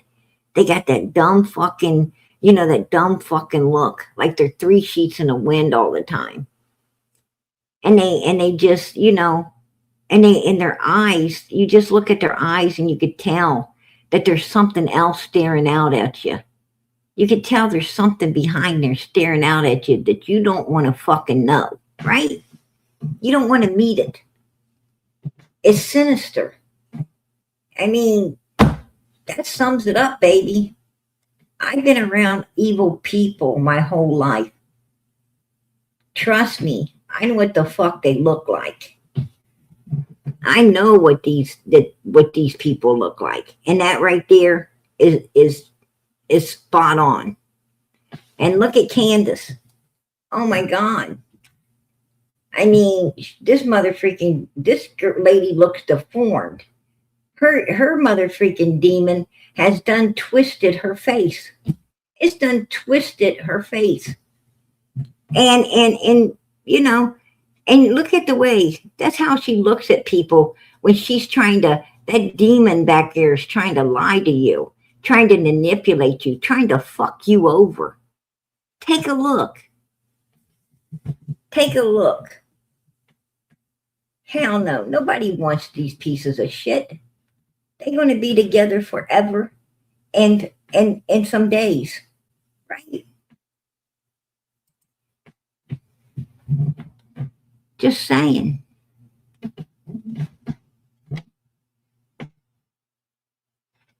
I don't have mercy on people that destroy little innocent children. Did they have mercy on Summer? Did they have any mercy whatsoever on that little girl? Did they have any mercy on those three boys? Did they have mercy on all of those children that they had up there?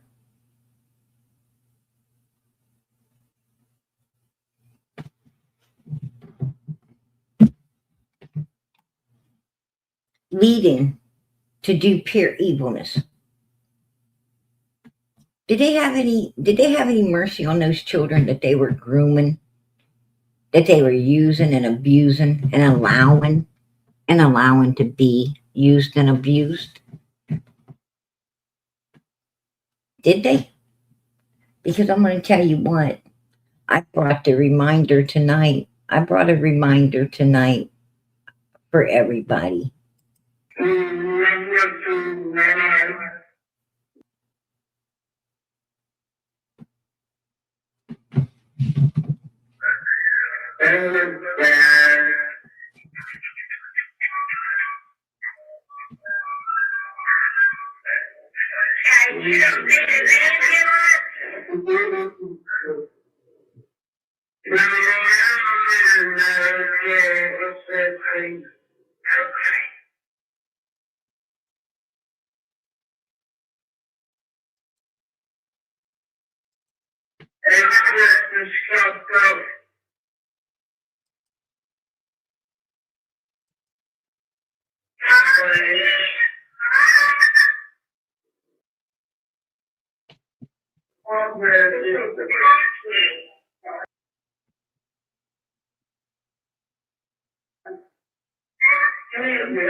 He's still trying to get her.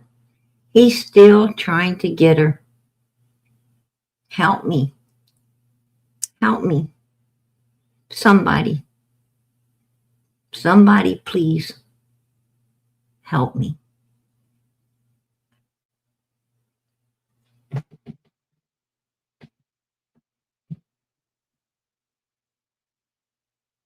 You know,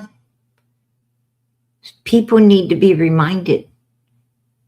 People need to be reminded of what Summer endured. People need to be reminded of how sick Don and Candus Wells truly are. People need to be reminded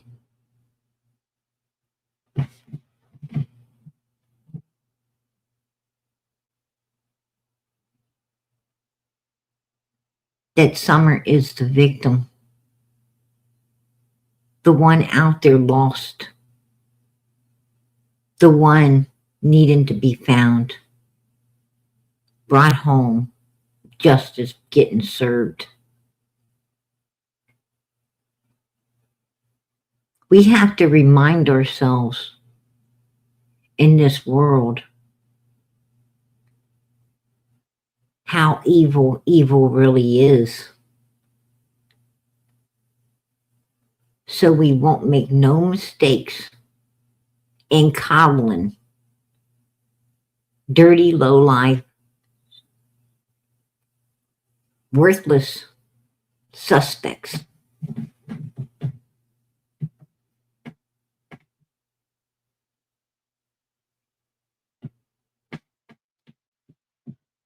Don and Candus may have not had no morals. They may have had no respect. They may not have knew where to put their priorities and how to put them in order. But we do. We do. And this little girl is our first priority. And seeing justice served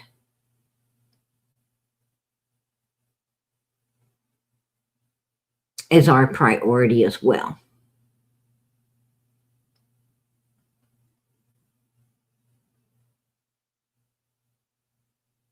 And Don and Candus, oh yeah, they're on the list.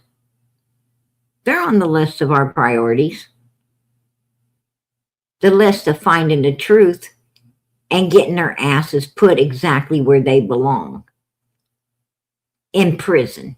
And that's my opinion, and I will keep it. And they know they deserve to be in prison. They fucking know it. Them thick-faced fuckers know where they deserve to be. Them cowardly-ass son of a bitches know where they deserve to be. They destroyed that little girl to save their asses. They destroyed her to save their asses. They knew that if they didn't destroy her, they were going to jail for sure. So they destroyed, they said, well, we're surely going to go to jail if we don't destroy her, because something was wrong with her. And whatever was wrong with her was very sinister. Right? I mean, it wasn't like she skinned her knee or fell off of her swing or got her foot caught in a tire, right, of her bicycle. No. It wasn't something that, they could take her to a doctor for and get treatment because, it was a normal accident. What was wrong with Summer was something very dark, very ugly, and very sinister. And if they took her to a doctor, their asses would have been in prison. So they said, we'll take, we'll take the risk of destroying her, hiding her away, and seeing if we can keep our asses out of jail. Well, in Tennessee, that kind of worked. That kind of worked up to now. Right? It's kind of worked for them. But I think it's going to be, short-lived. Because as we've seen on Ben Hill Road, law enforcement is on top of this. They're on top of it. They are diligently still working to solve this case. Why? Because this case is still alive. This case is still, a big case out here. Still a lot of people, a lot of phone calls coming in. People have not forgot about Summer Moon Utah Wells. And Tennessee's still getting just as many phone calls and just as much commotion as it did at the beginning. And they feel that they need to get this solved. Because the people ain't going to leave them alone until it is.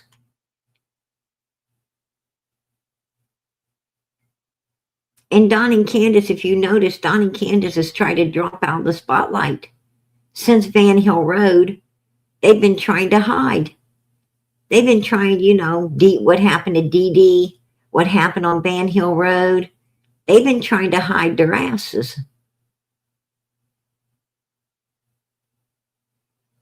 And it still ain't working for them, is it? They was hoping that, if they hide their asses, everything's going to go away.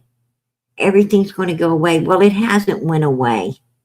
And it's not going to go away. Hey, Brooks, good to see you in here, girlfriend. It ain't going to go away.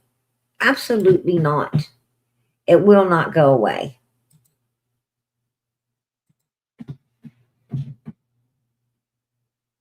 Because we want Summer found. We want the truth. We're going to seek the truth. We're going to find the truth. And we're going to keep praying for the truth. And you know what? Well, God's going to keep bringing it to the light, baby. He's going to keep bringing pieces and pieces and pieces until this puzzle is done. And the evil people are going to be in prison. And Don and Candus ain't free. Don't think they're free. They're not. Their asses is under scrutiny every single day. They're under a magnifying glass, not only by law enforcement, but by all the eyes out here and around them. And they know it. And you know what? Every single day, they wonder if the day is going to be the day their asses get arrested. Is it going to be the day that somebody told or somebody found something or somebody did something to cause them to get put in prison? They live every day in fear. Every single day in fear because they're not the only ones that know about Summer and what happened to Summer. Don and Candus Wells has to trust Hunter to keep his mouth shut. Right? They have to trust Fred Hill to continue to keep his mouth shut. And Laura, and Andy, and Jody Sue,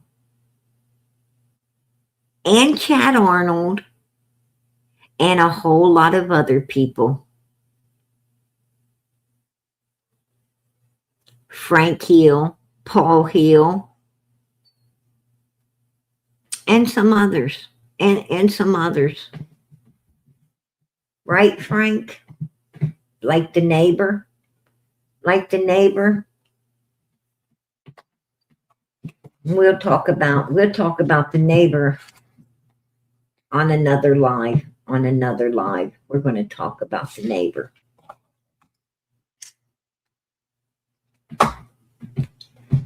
I'm going to tell you something about this YouTube community out here. I'm going to tell you something about this true crime community. You guys are freaking awesome. You guys are amazing. And there ain't shit these people can hide from us. Nothing.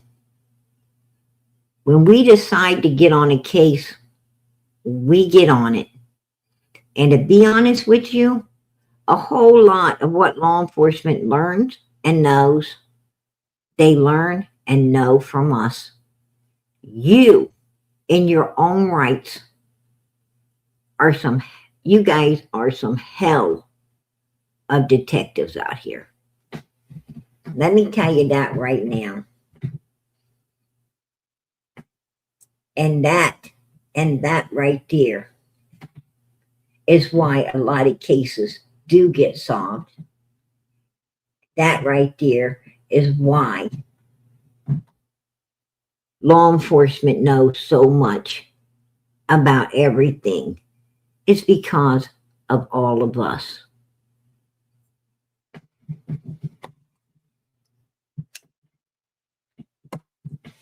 If you do not think you make a difference, you're wrong. You are wrong. And I'm going to tell you something about these damn suspects. You make these suspects shake in their boots. You make them shake. Don't think you don't. You are doing your job. You guys are doing your job, and you are doing it diligently. And I'm going to tell you right now, I have the utmost respect for that. God bless you. Keep doing what you do because it works.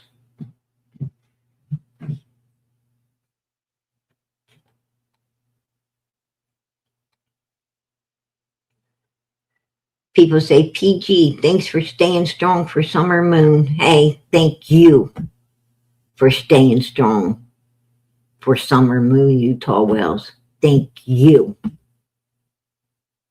God bless each and every last one of you who love and care about this child, to be here and do all you do every single night for her and all of these other missing children.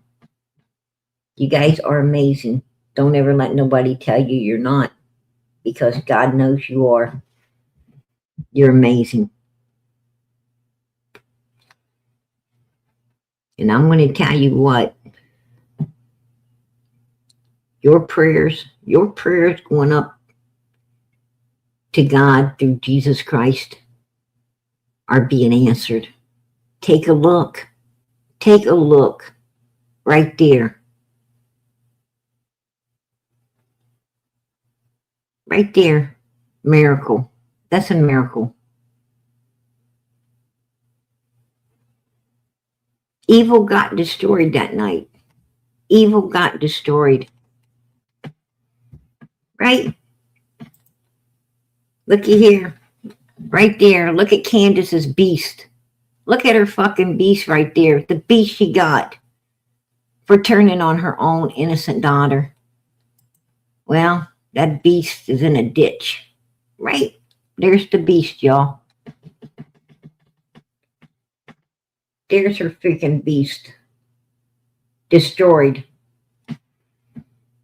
It's right where God put it. It's right where God put it. He turned it into garbage just like them. Amen? So keep those prayers going up. You think they don't work? Take a look at it.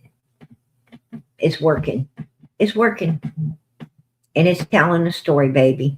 It's telling the story, and it's bringing the truth to the light. It's saying, you know what?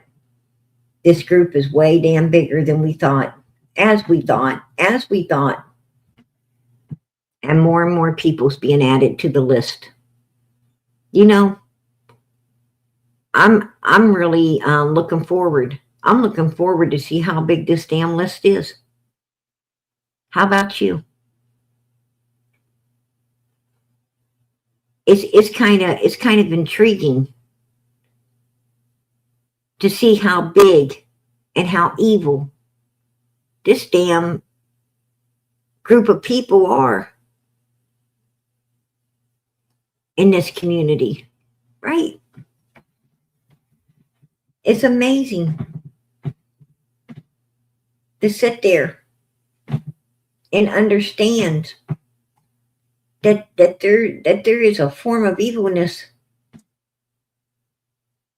so huge.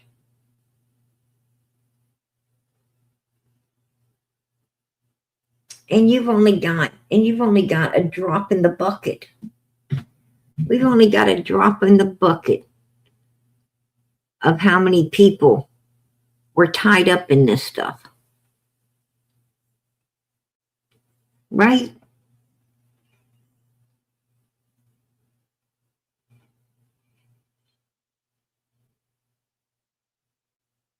I'm going to tell you, God didn't add 2 more people to the list.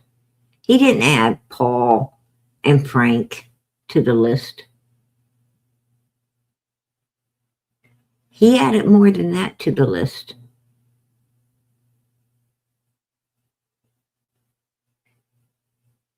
He added more than that. He added the neighbor.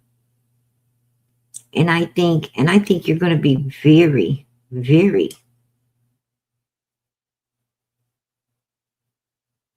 surprised to know who that neighbor is. I think that's going to surprise you.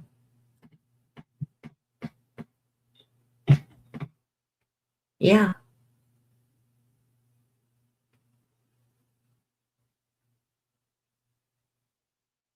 Let me tell you something about this list. Because I brought more proof. I brought more proof tonight. I didn't only bring the proof of how evil these bastards are. Right? You didn't just hear how evil they are.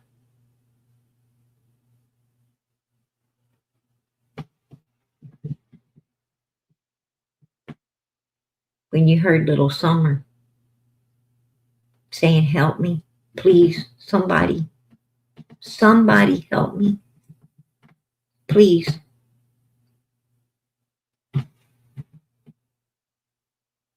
No child on the face of this earth should ever be screaming like that. No child.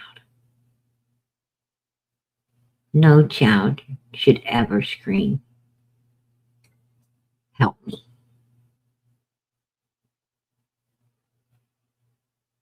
Somebody should be watching over these children 24/7. Somebody should be making sure that these children are safe. They should be making sure that these children are safe on their swing sets, making sure that these children are safe when they go to school and they come home. They should be making sure that these children are safe all the time. Safe in the house, safe outside.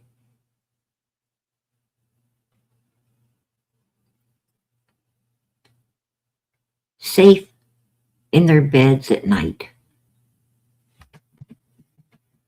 As parents, it is our job to be checking on our children and keeping our babies safe. As parents, it is our job to make sure that people who use, abuse, and destroy children, teenagers, young adults, middle-aged adults, or even old adults, it is our job to make sure justice gets served. That's why they call us, we the people, to the jury. Right? That's why our taxpayers' dollars, we pay to make sure justice gets served. We make sure, it's our tax dollars paying to keep the crud like this off our streets. It's our business. Because when we keep the crud off the street, we're keeping our children and everyone else's children and teenagers and young adults and middle-aged people and old people safe. That's what we're supposed to be doing. And sometimes we got to stand together and stand up and remind law enforcement and the court system and our politicians what their jobs is, what we're paying for, and we expect to be done. Because if we don't stand up and we don't stand together, it's not going to get done.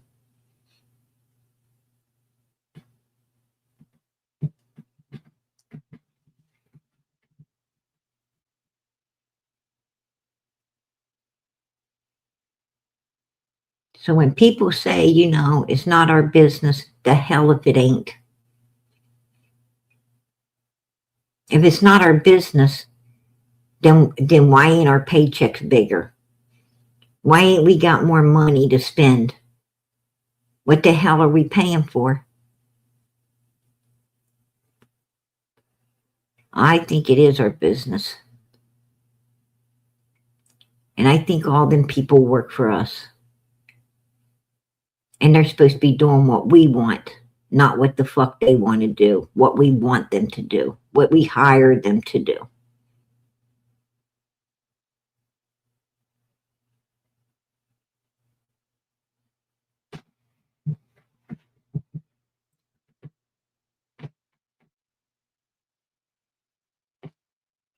Just saying.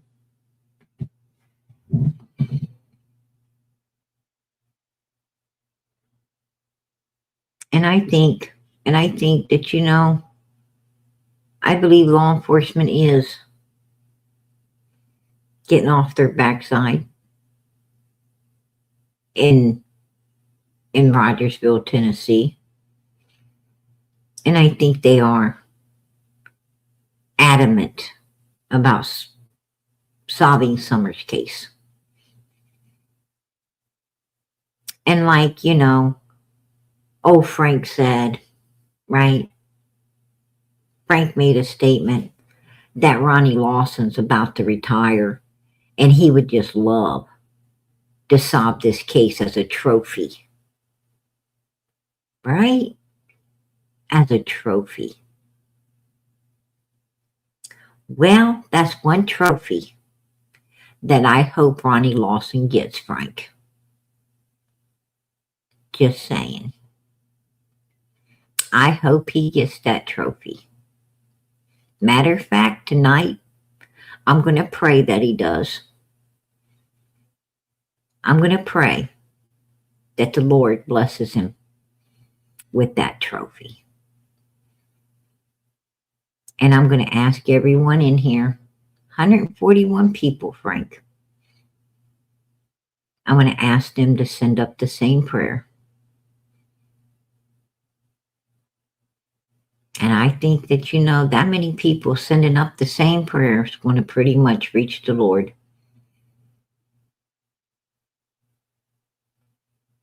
And I really do believe that this case will be solved. And Ronnie's going to get his trophy. And I think they're closer to solving it now than they have been in a long time. Just saying. And I don't give credit to law enforcement. I give credit to God. Take a look on the panel right there, people. That ain't law enforcement. That's God. That's God giving you answers to Summer's case. Right here is God giving you answers to Summer's case. Where the you get that shit from? Don, you said you had videotapes of me. What happened? What did you say, baby? I have videotapes of Josh, apparently. What the? I don't know why you're laughing. You're the one that said it. Are you serious? Don, you said... How do you know that I said that? Why would I say that? Yeah, that's a great question. Number one, I don't lie, bitch. You can get that through your. I don't. Right I now. mean, everybody lies. No, I don't lie. I don't lie, motherfucker. I'm not sure why Candus thinks it's so funny. I can play it for you if you want to hear it. Because my boss called me, right? Uh-huh. Okay, look, Josh. Okay. You can scoff or you can suck a dick or whatever you want to do. All right. Whatever the fuck it is you do, you little. You know, obviously, it's what Donald does. He's the one thinking about it, not Josh, right? He's the one thinking about it. How disgusting is that?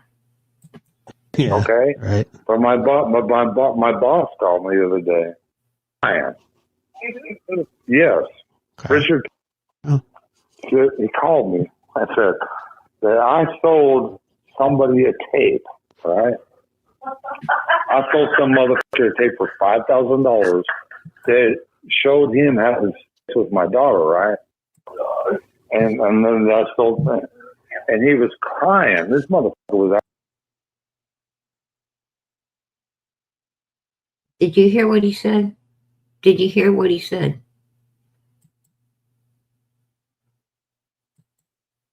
Right?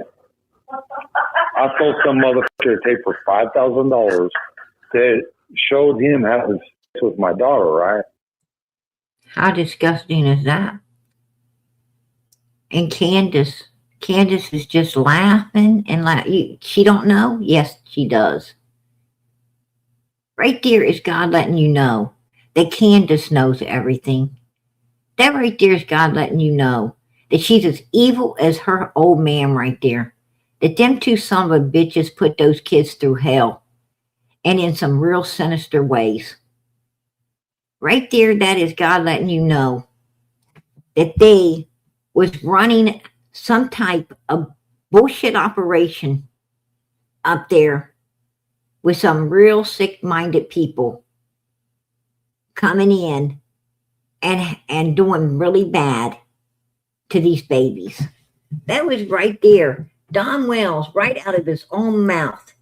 And Candus laughing her ass off. Right there.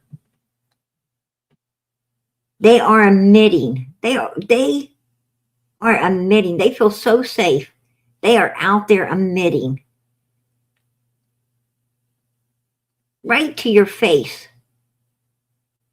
They're admitting to right here, right now, to your face that yeah, mother freakers, we was letting people have it at our daughter. I was having it at my daughter in that shower 911 call, right? What are you going to do about it? What are you going to do about it?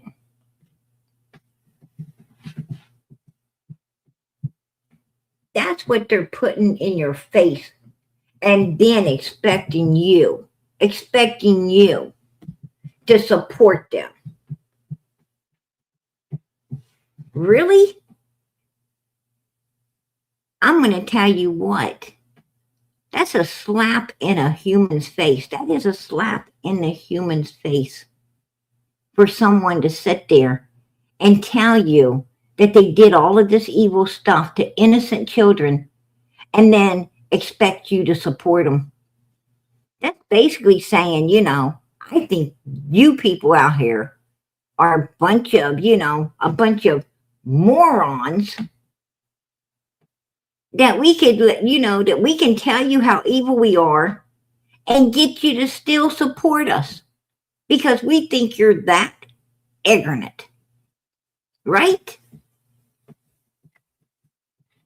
They are mother freaking downing our mentality level. That's what they're doing. They're downing our mentality level. And I'm going to tell you something. Summer's Army is not mother freaking unintelligent, Don Wells. We ain't nobody over here unintelligent, bitch. Let me tell you that right now. Because ain't nobody over here supporting your ass. None of us are supporting your fucking ass. The only way you're going to get support is if the person supporting your ass is as evil as you are. So you know what? Yeah, you're probably going to have to find Cher, right? You're going to have to find Cher. You're going to have to be in her hell cell because ain't nobody else out here going to fucking entertain your bullshit. There you go.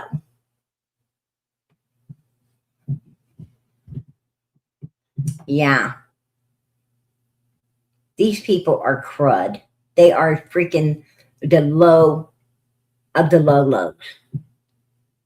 And I just say it how it is. I'm not going to sugarcoat anything because I don't have to. I don't have to. Right? Ain't what I'm here for. I'm not out here to sugarcoat. I'm out here to seek the truth for these innocent children. I'm out here to tell it like it is so people can understand it. I bring it down. I bring it down to layman's terms so everybody in the world knows what we're talking about. Because that's what Summer needs. That's what Michael Vaughn needs. That's what Sebastian Rogers needs. That is what Jack and Lily needs. That's what all of these missing kids need.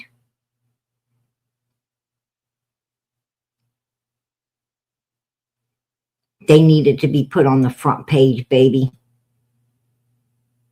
And written out so everyone can see the truth. And the truth has been right here in front of our faces the whole time. And it came out of the horses' mouths. It didn't even come out of none of our mouths. We didn't even have to sneak around. We didn't even have to sneak around in corners to listen and hear. These son of a bitches was upfront and blunt with it. Because that's how evilness is now. Evilness thinks that, it's going to be supported. Well, I'm going to tell you, righteousness won't ever support evil. True righteousness on this earth will not ever support evil. Under no circumstances. And we ain't about to start today. I'll tell you what people can do with their evilness. They can stick it where the sun don't shine. Right? Don't bring it my way, bitches. Because I won't tolerate it. I didn't get a suit of armor to let evilness try to turn me into supporting it. I got a suit of armor to let evilness know that I ain't supporting shit. And it can crawl back in the hole it came out of. Right? There you go. Because where I'm going, there won't be no evilness. That's for sure.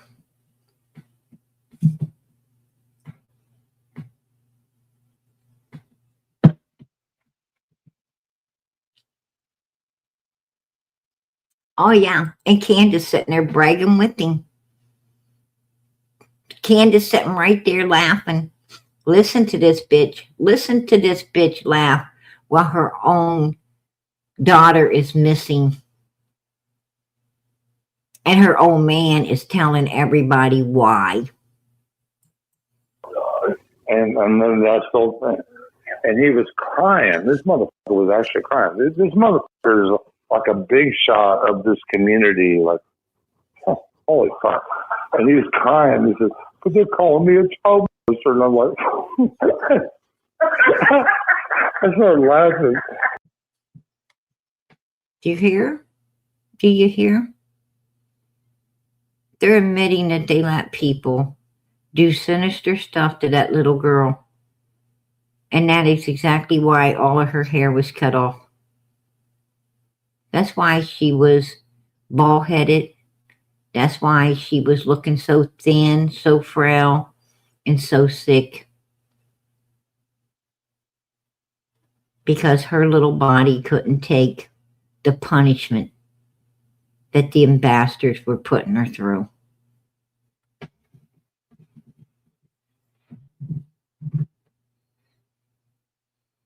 God be with us.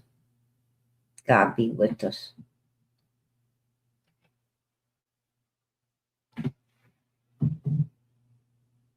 It says in the last days, it'll be like the days of Noah.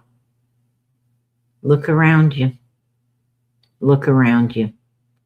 Look at this shit right here. Look how bold this shit is. This is real evilness. You are right here, right now, witnessing real fucking evil. Wake up. Wake up. Because right there is what is in your world. And it's running free.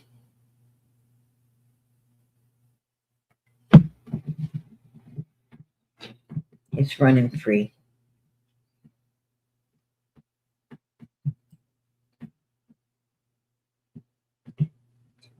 Hey, Pam. I seen you in the back. If you want to come back up, I'll let you up on panel.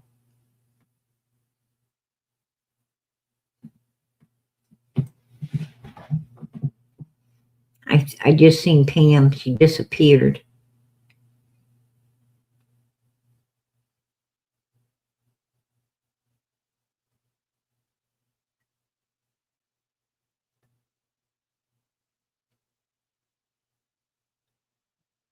I'm waiting on you, Pam.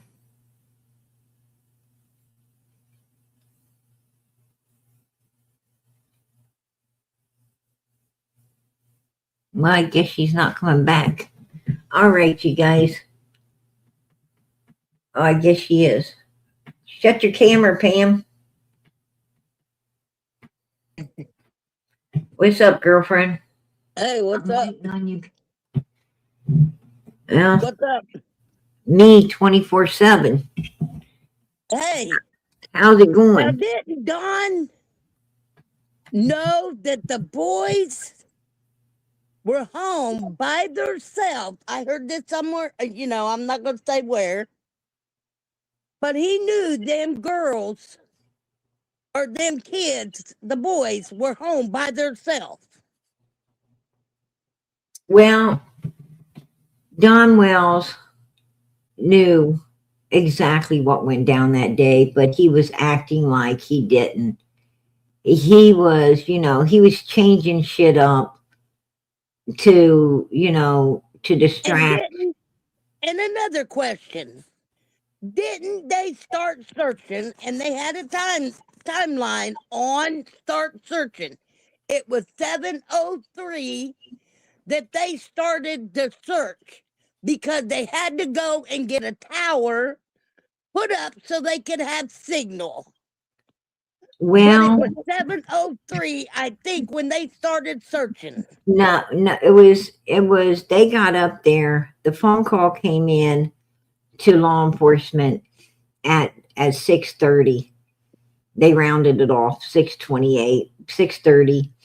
Law enforcement arrived up there. The first police officers got there within 15 to 20 minutes. So they was there before 7 o'clock. But yes, once everybody started coming in,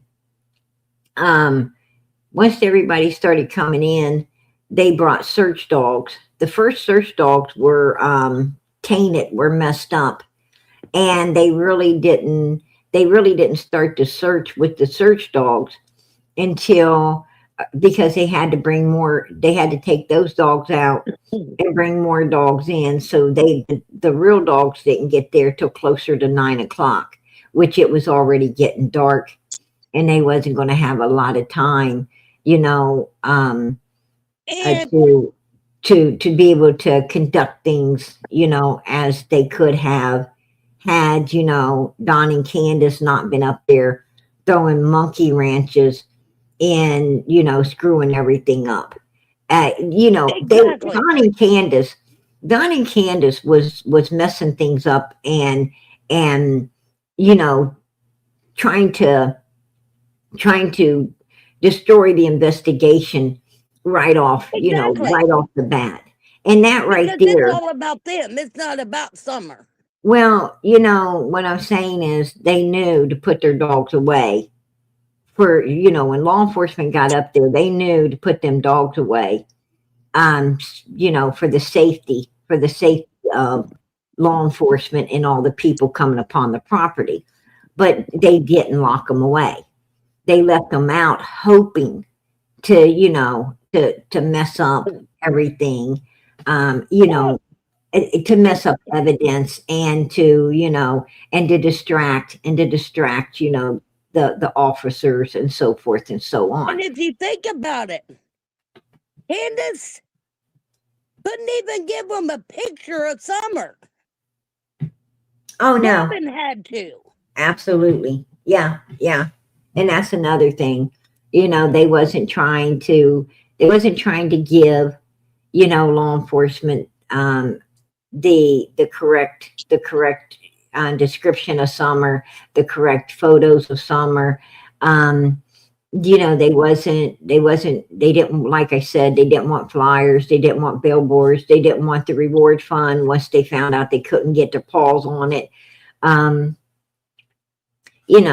There was a whole lot. There was a whole lot, And let me tell you something. to view Donnie and Candus, understand with. if Donnie Candus really wanted Summer found, they had enough people. Okay, I'm saying at one time, they had enough people to go out there and search with them. Oh hell yeah, And absolutely. they never did it.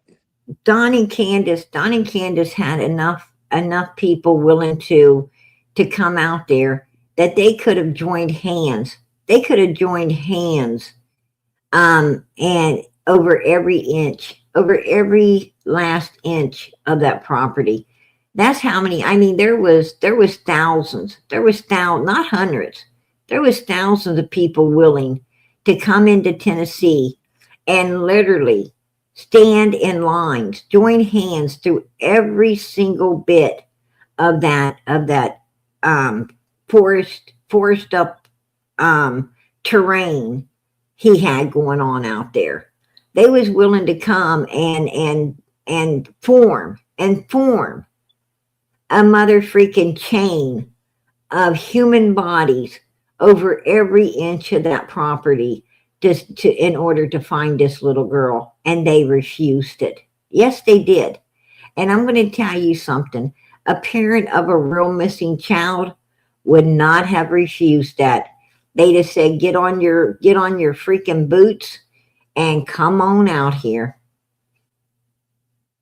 They would have been thankful. They would have been thankful for that chain of people. But you know why they didn't want those people around? Because they knew that those people were going to understand that the guilty bastards was right there in the midst of them that destroyed this little girl. They knew that these people was going to understand how freaking evil and sinister these mother freakers were. And they knew that these people were going to understand that they was right. They did know that she wasn't out there, because what they do know is what they done to her and where they put her at, after the fact. And and that's my opinion, but it's also the truth. They know exactly the three people that was with her that day. Grandis, Candus, and Dawn. No. Oh no. No. Candus, Grandis, and Hunter. Don was hiding at work. Don Wells' ass was hiding at work with Starlink and all of his extra fucking alibis, and he was making it a point. Yeah, he was making it a I point got 7 alibis. She's got none. That's She's right. going down. He made it a point he made it a point to see and talk to everyone he could that day. I mean, on most days he don't really see and talk to nobody. But on that day, he made sure that he talked to a couple of friends. He talked to the boss. He was making sure that that everybody knew where Don was, because Don knew that the freaking evil deed that they had been planning was being carried out and done on June 15th, 2021, as it did. And the bitches that carried it out was Candus and Grandus.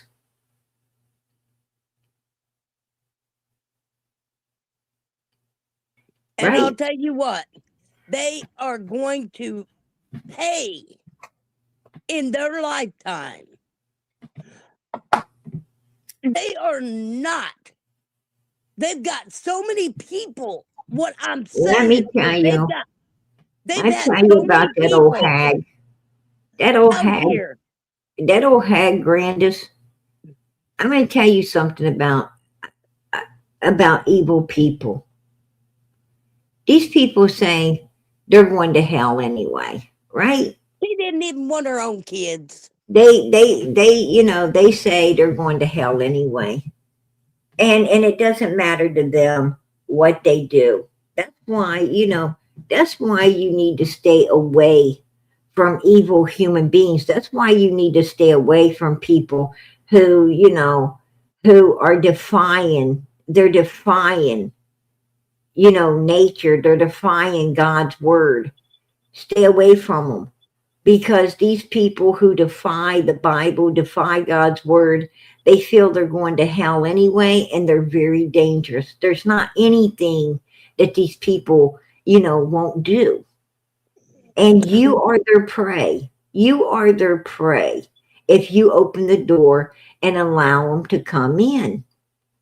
You opened yourself up for it. But any parent God will protect you. God will protect you. But any parent if you that don't didn't open do the door. anything wrong, though, if they were innocent, okay, which we know they're not, if they were Right? innocent, any innocent mother and father, mom or dad, would put hell and high waters to make sure their daughter was found. But these people didn't. But they didn't care.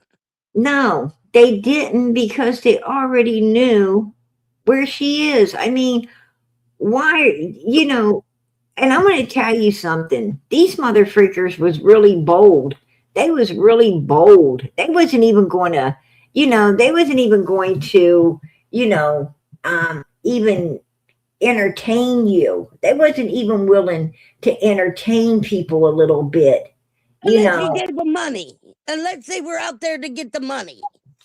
What I'm saying, Pam, is they wasn't even going to entertain you with trying to act like innocent parents. They weren't even going to entertain you with that. They just right from the beginning, said, look, we already know where she is. We know what we done. Fuck all of you people. Waste your time doing what you feel you need to do, and and go to hell. And that, that's pretty much how they conducted themselves from the very beginning. And has anybody asked law enforcement? And I have this as a question, because we all want to hear this, but we heard one dispatch call. Yeah. Where's Candus's? No, you don't understand. Where's Donald's? Where is Donald's? Because see, you didn't hear Donald on the 911 call. You did not hear Candus on the night. They ain't only got Candus's 911 call recorded up and put into evidence. They got Don Wells' 911 call recorded up and put in evidence. The only thing you heard was a dispatcher talking about, a little girl the dad called, the little girl supposed to be missing, and, the address and its situation. You did not ever hear, no one has ever heard Don Wells' voice on that 911 call. Oh yeah, I understand that, but You know, why couldn't we hear Candus on a dispatch call? you're not going, because it's in evidence. You don't But understand. if they put Don's Don out there, why Wells, wouldn't they put Candus's? they put them both. They're both in the evidence room because one either both phone calls are scripted alike, or both phone calls are completely unscripted to to a certain degree that leads law enforcement to understand, that these parents are guilty as hell. Whatever they got, it's in an evidence room. It's in an evidence room that's going to be, pulled out and used in front of the jury at some point in time. Don and Candus Wells are the number one suspects in their own daughter's disappearance. That's why they didn't get their boys back. And they knew it. And they also knew, that the SA stuff had been told and came out on them from the boys talking about, what was going on up there. So Don and Candus, they turned all the kids over to avoid prosecution because they were up there SAing these kids. And Don admitted that, that not only he already knows that everybody knows about him and Candus, but Don wants to implicate other people. He wants everybody to now know that it wasn't just him and Candus, that, it was a lot of people, and it was some very, very high, some very, some people with money, some people with pull, some people with, with some status that he feels is, keeping his ass out of jail and protecting him and Candus's ass right now. That's my opinion. I'm going to keep it. And then for him to he put that bench down there, okay?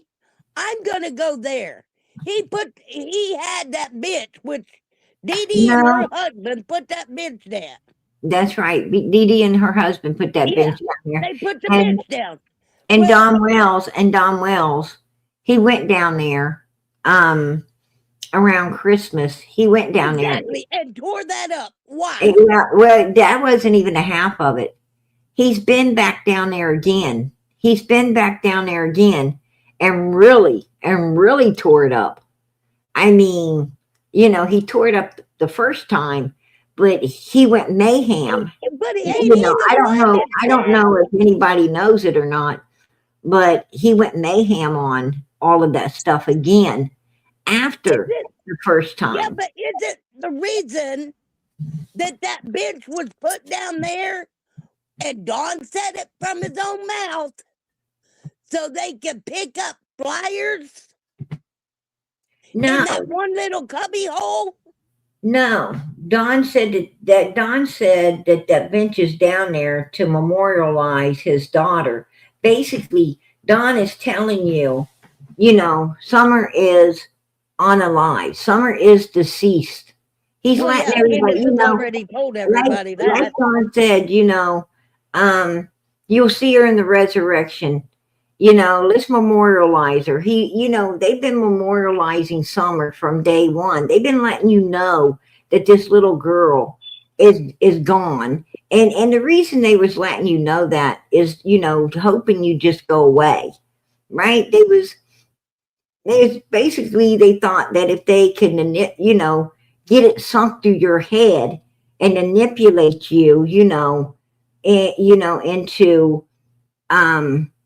into understanding what they understand, that she's not with us anymore, that, she's in heaven, and you just need to move on, like him and Candus is moving on, and Grandis is moving on, and, all the people knowing that, like Andy and Jody Sue's and Fred Hills, and all of these people know that this little girl's deceased. You need to move on, and they that's were like hoping to Candus. manipulate the minds That's out like here Candus said. by letting you I know got in a roundabout way, so you can move on too. Yeah, and it's like Candus when she says I gotta put the boys aside or Summer aside because the boys are here and living. Right. And then And she goes on with what you don't oh, give understand me is 2 days, I'll tell you everything that happened. Don But Don she and knows what Candace happened. Don and Candace Wells have been out there. They have been out there, and I mean, they feel they're masters of manipulation. And I'm going to tell you, um, the people out Summer's Army can't be manipulated. We don't need Dawn to tell us that Summer's unalived. We already knew that. We already know that from the milk jug scene, right? We already know that from all the bullshit Candace pulled at the swimming hole and so forth. And her videos, we already know Yeah, why that the she little cut girl why wasn't she cut it alive. off? We want justice. We want these people who did such a sinister damn thing to this little girl, we want justice for what led up to them doing what they did to her.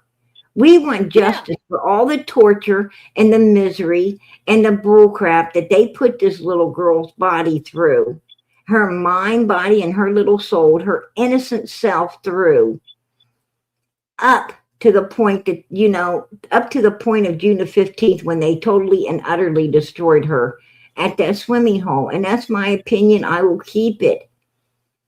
We want justice for her.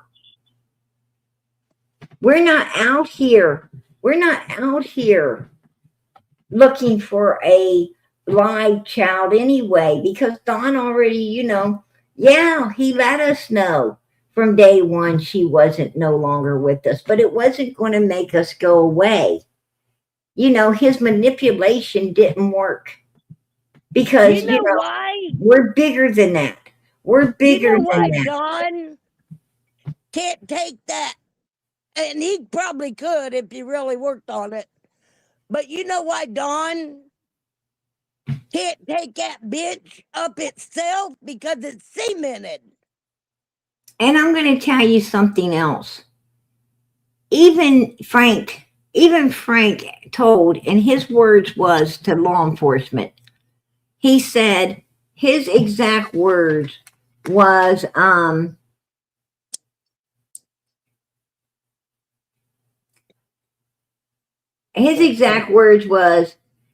you might want to know where her remains are. That's what he said. You might want to know where her remains are. So listen, even this guy knows that Summer's unalived. How does he know that Summer's unalived? Because he knows Don and Candace Wells. His daddy knows Don and Candace Wells. And that's exactly why, this vehicle is sitting right outside their house, because they all know one another. They're all affiliated. And every one of them understand what happened to Summer and why it happened to her. I mean, and remember, PG, that's probably why her case ain't been solved yet, because law enforcement ain't finished rounding up. They're not finished rounding up all the people that's involved in this shit. You think law enforcement doesn't know this is a ring of people, not just an isolated case to Don, Candace, and Grandis? Okay, I want to ask you a question if you got the picture, because I've seen it. I had the picture, but it's on my other phone, and I changed phones. Now, Don Wells has drove a red truck. Because there's a picture in the rain where Don Wells had the boys in the truck with him, and that is a red truck because you can see a red hood. And on the inside, it's red and black. Where the boys and him are sitting. I think I know what you're talking about. But it's not a Tacoma. Well, It's not a little red truck. I think that particular vehicle was a pretty big vehicle. I think I do know what you're talking about. I can look back. You know what I mean. It's been a while back. I remember. Well, they want to talk. You know, because he had an old blue truck. I'm not sure if that was red or blue. They had a red van, and I think it was a blue pickup truck. It was a light blue one that was sitting out there. Matter of fact, I think it's still up there on the hill, the blue pickup truck. And remember, they were supposed to turn that bus into a camper or whatever. Yeah. And they never got it done. Yeah, them mother freakers didn't get shit done. Them mother freakers didn't get nothing done because they was too busy doing evil to do anything productive. Right? And him feeding her favorite kitten to the dog. I heard that too. I mean, what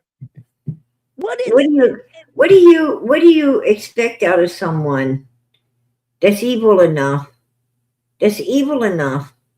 to do what they did to an innocent 5-year-old little girl? I mean, really? I mean, if you could do what they did to them children, and you could do anything. I mean, there's no limit. There's no limit to the darkness and the evil that you can do. People were like surprised about Dee Dee. I wasn't surprised at all. If you can, anybody that can destroy a child has no problem destroying anything else. As far as Dee Dee, Candus could have got her help. Candus refused to do it. Why would you get somebody help when you're the one destroying them? Exactly. Make that make sense. They could have got Summer help too, but they were the ones destroying her. Exactly. I mean, And Dom Wells wants to go after Nana for life for decorating stuff and go after people. Right. Dom Wells, the cops need to go after him. Amen. Bring them in. You want to work and you want to make money. Come on, Ronnie. Make your money. Make your bozo button. Hey. Before you're out of there, boy. I'm praying that Ronnie. He was more worried I'm praying that Ronnie gets his trophy. I hope he gets his trophy Ronnie was worried about getting his case. son out of a 20-year sentence more than he is fighting these kids. Yeah. I can't fight against that one. I believe that his son's case. I believe that his son's case got in the way of him solving Summer's case. I really do. I do believe that his son's case hindered him solving Summer's case. Because he was worried about getting his son off of the 20-year sentence. Yeah. Well, it was a sheriff. That's Tennessee for you. Well, hell, Tennessee. Fred Hill had a 20-year. Anybody else making and distributing what Fred Hill was down there making and distributing, anybody else would have been in prison. There is people in prison right now for just dealing with the regular goody goods, something that they're thinking about making legal. They're thinking about making it legal in this country. And there's people in prison right now doing hard time over goody good stuff. And it's not even hard stuff. It's not the hard stuff. It's what all the Indians had in their peace pipes, right? And there's people doing hard time. But Fred Hill is up there and he's making stuff, the hard shit that's destroying people. The one thing that, we don't want in our country and we don't want distributed to any of our people in this country. And he's supposed to have been doing 20 years. He should have been doing hard time. But where's his ass at? He's out and sitting, in another damn state. And he's a number one suspect in Cotton Simpson's on living in the Cotton Simpson's case. And also, I believe he's a suspect in Summers' case. But you know what? His ass is walking free. Yeah, but let me ask you. Why? Let me ask you. People getting away. And most of the people in the chat, if you're a witness, and this has been wrote down, witness to 2 murders and one not Summers, what is a witness? A witness is someone that's seen something, right? That's right. Okay, how can Ziggy say, oh, my husband's a witness to 2 murders and one's not Summers? A witness is someone that's seen something. Let me tell you something. Her husband's a witness. That's right. Because he was right fucking there. He was right fucking there. I think they know he was right fucking there. But for some reason, something's going on. Something really sinister with some high profile people was going on in that area.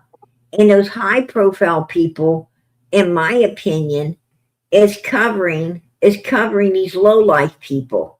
These low life people would have already been in prison if there wasn't some high profile people, involved in this stuff. That's just my opinion.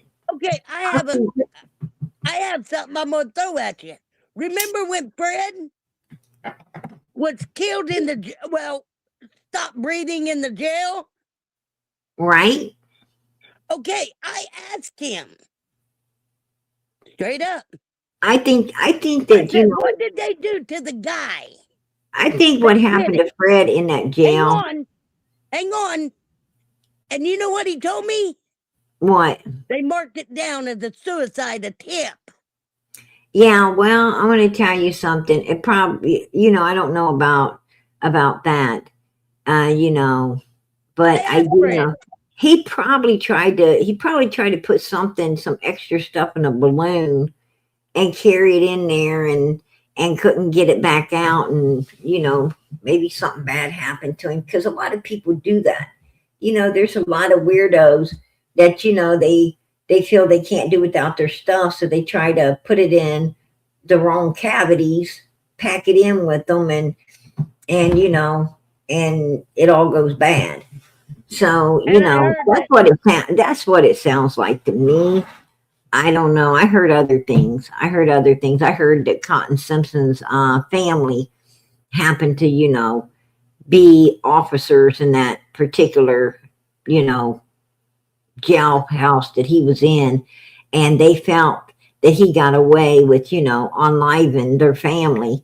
And that's what happened to him. But I don't know. I wasn't there. Yeah, we don't know. But I know what he told me. That's all I can say. Right. And, exactly. Hey, Pam. Go ahead. Candus need to come forward because this ain't about Don and Candus. This is about Summer. Oh, it's about Don and Candus. It's about Don and Candus. It's about Don and Candus, getting what law enforcement needs to give them for what they done and put all of these children through. Hell yeah, it's about them. Lock them asses up. If law enforcement ain't heard what we've heard, then they got a problem with their ears. Oh, they've heard it. Because when Candus says, oh, I go to the doll store, Right. Really, come on. That's right. Get It over it. popped. Oh, It's and his balloon popped. I'm dropping down, but I got a joke. It's a clean one. What did the clock do when it was hungry? When it was what? What did the clock do when it got hungry? It went back for seconds. It went back for seconds. Okay. That was a good one. And it was clean. I appreciate it. I appreciate Why that. don't cow wear bells? Because their horns don't work. Cows do wear bells, don't they? Yeah, but if their horn's not working, PG, it's a joke. All right. All right. I was sure cows wore bells. Right. Love y'all. I'm I out of love here. you too, girl. Good night. All right, you guys. With that, PG's heading out of here. Right? PG's heading out of here.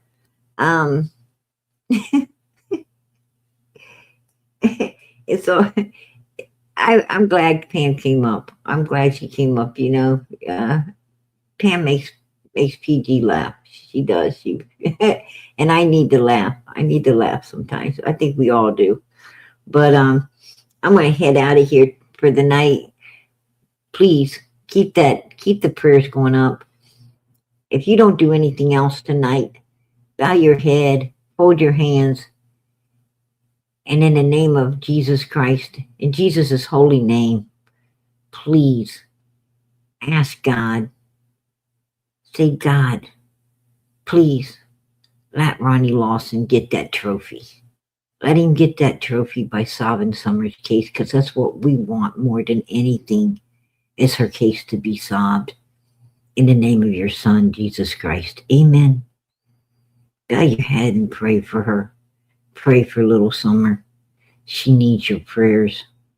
She needs to be found, brought home, justice served. In the name of Jesus. Amen. And pray for Michael Vaughn, Sebastian Rogers. Pray for Jack and Lily, little Emmanuel. And we got little Genesis now. And we got Nancy. Pray for all of them. They need your prayers.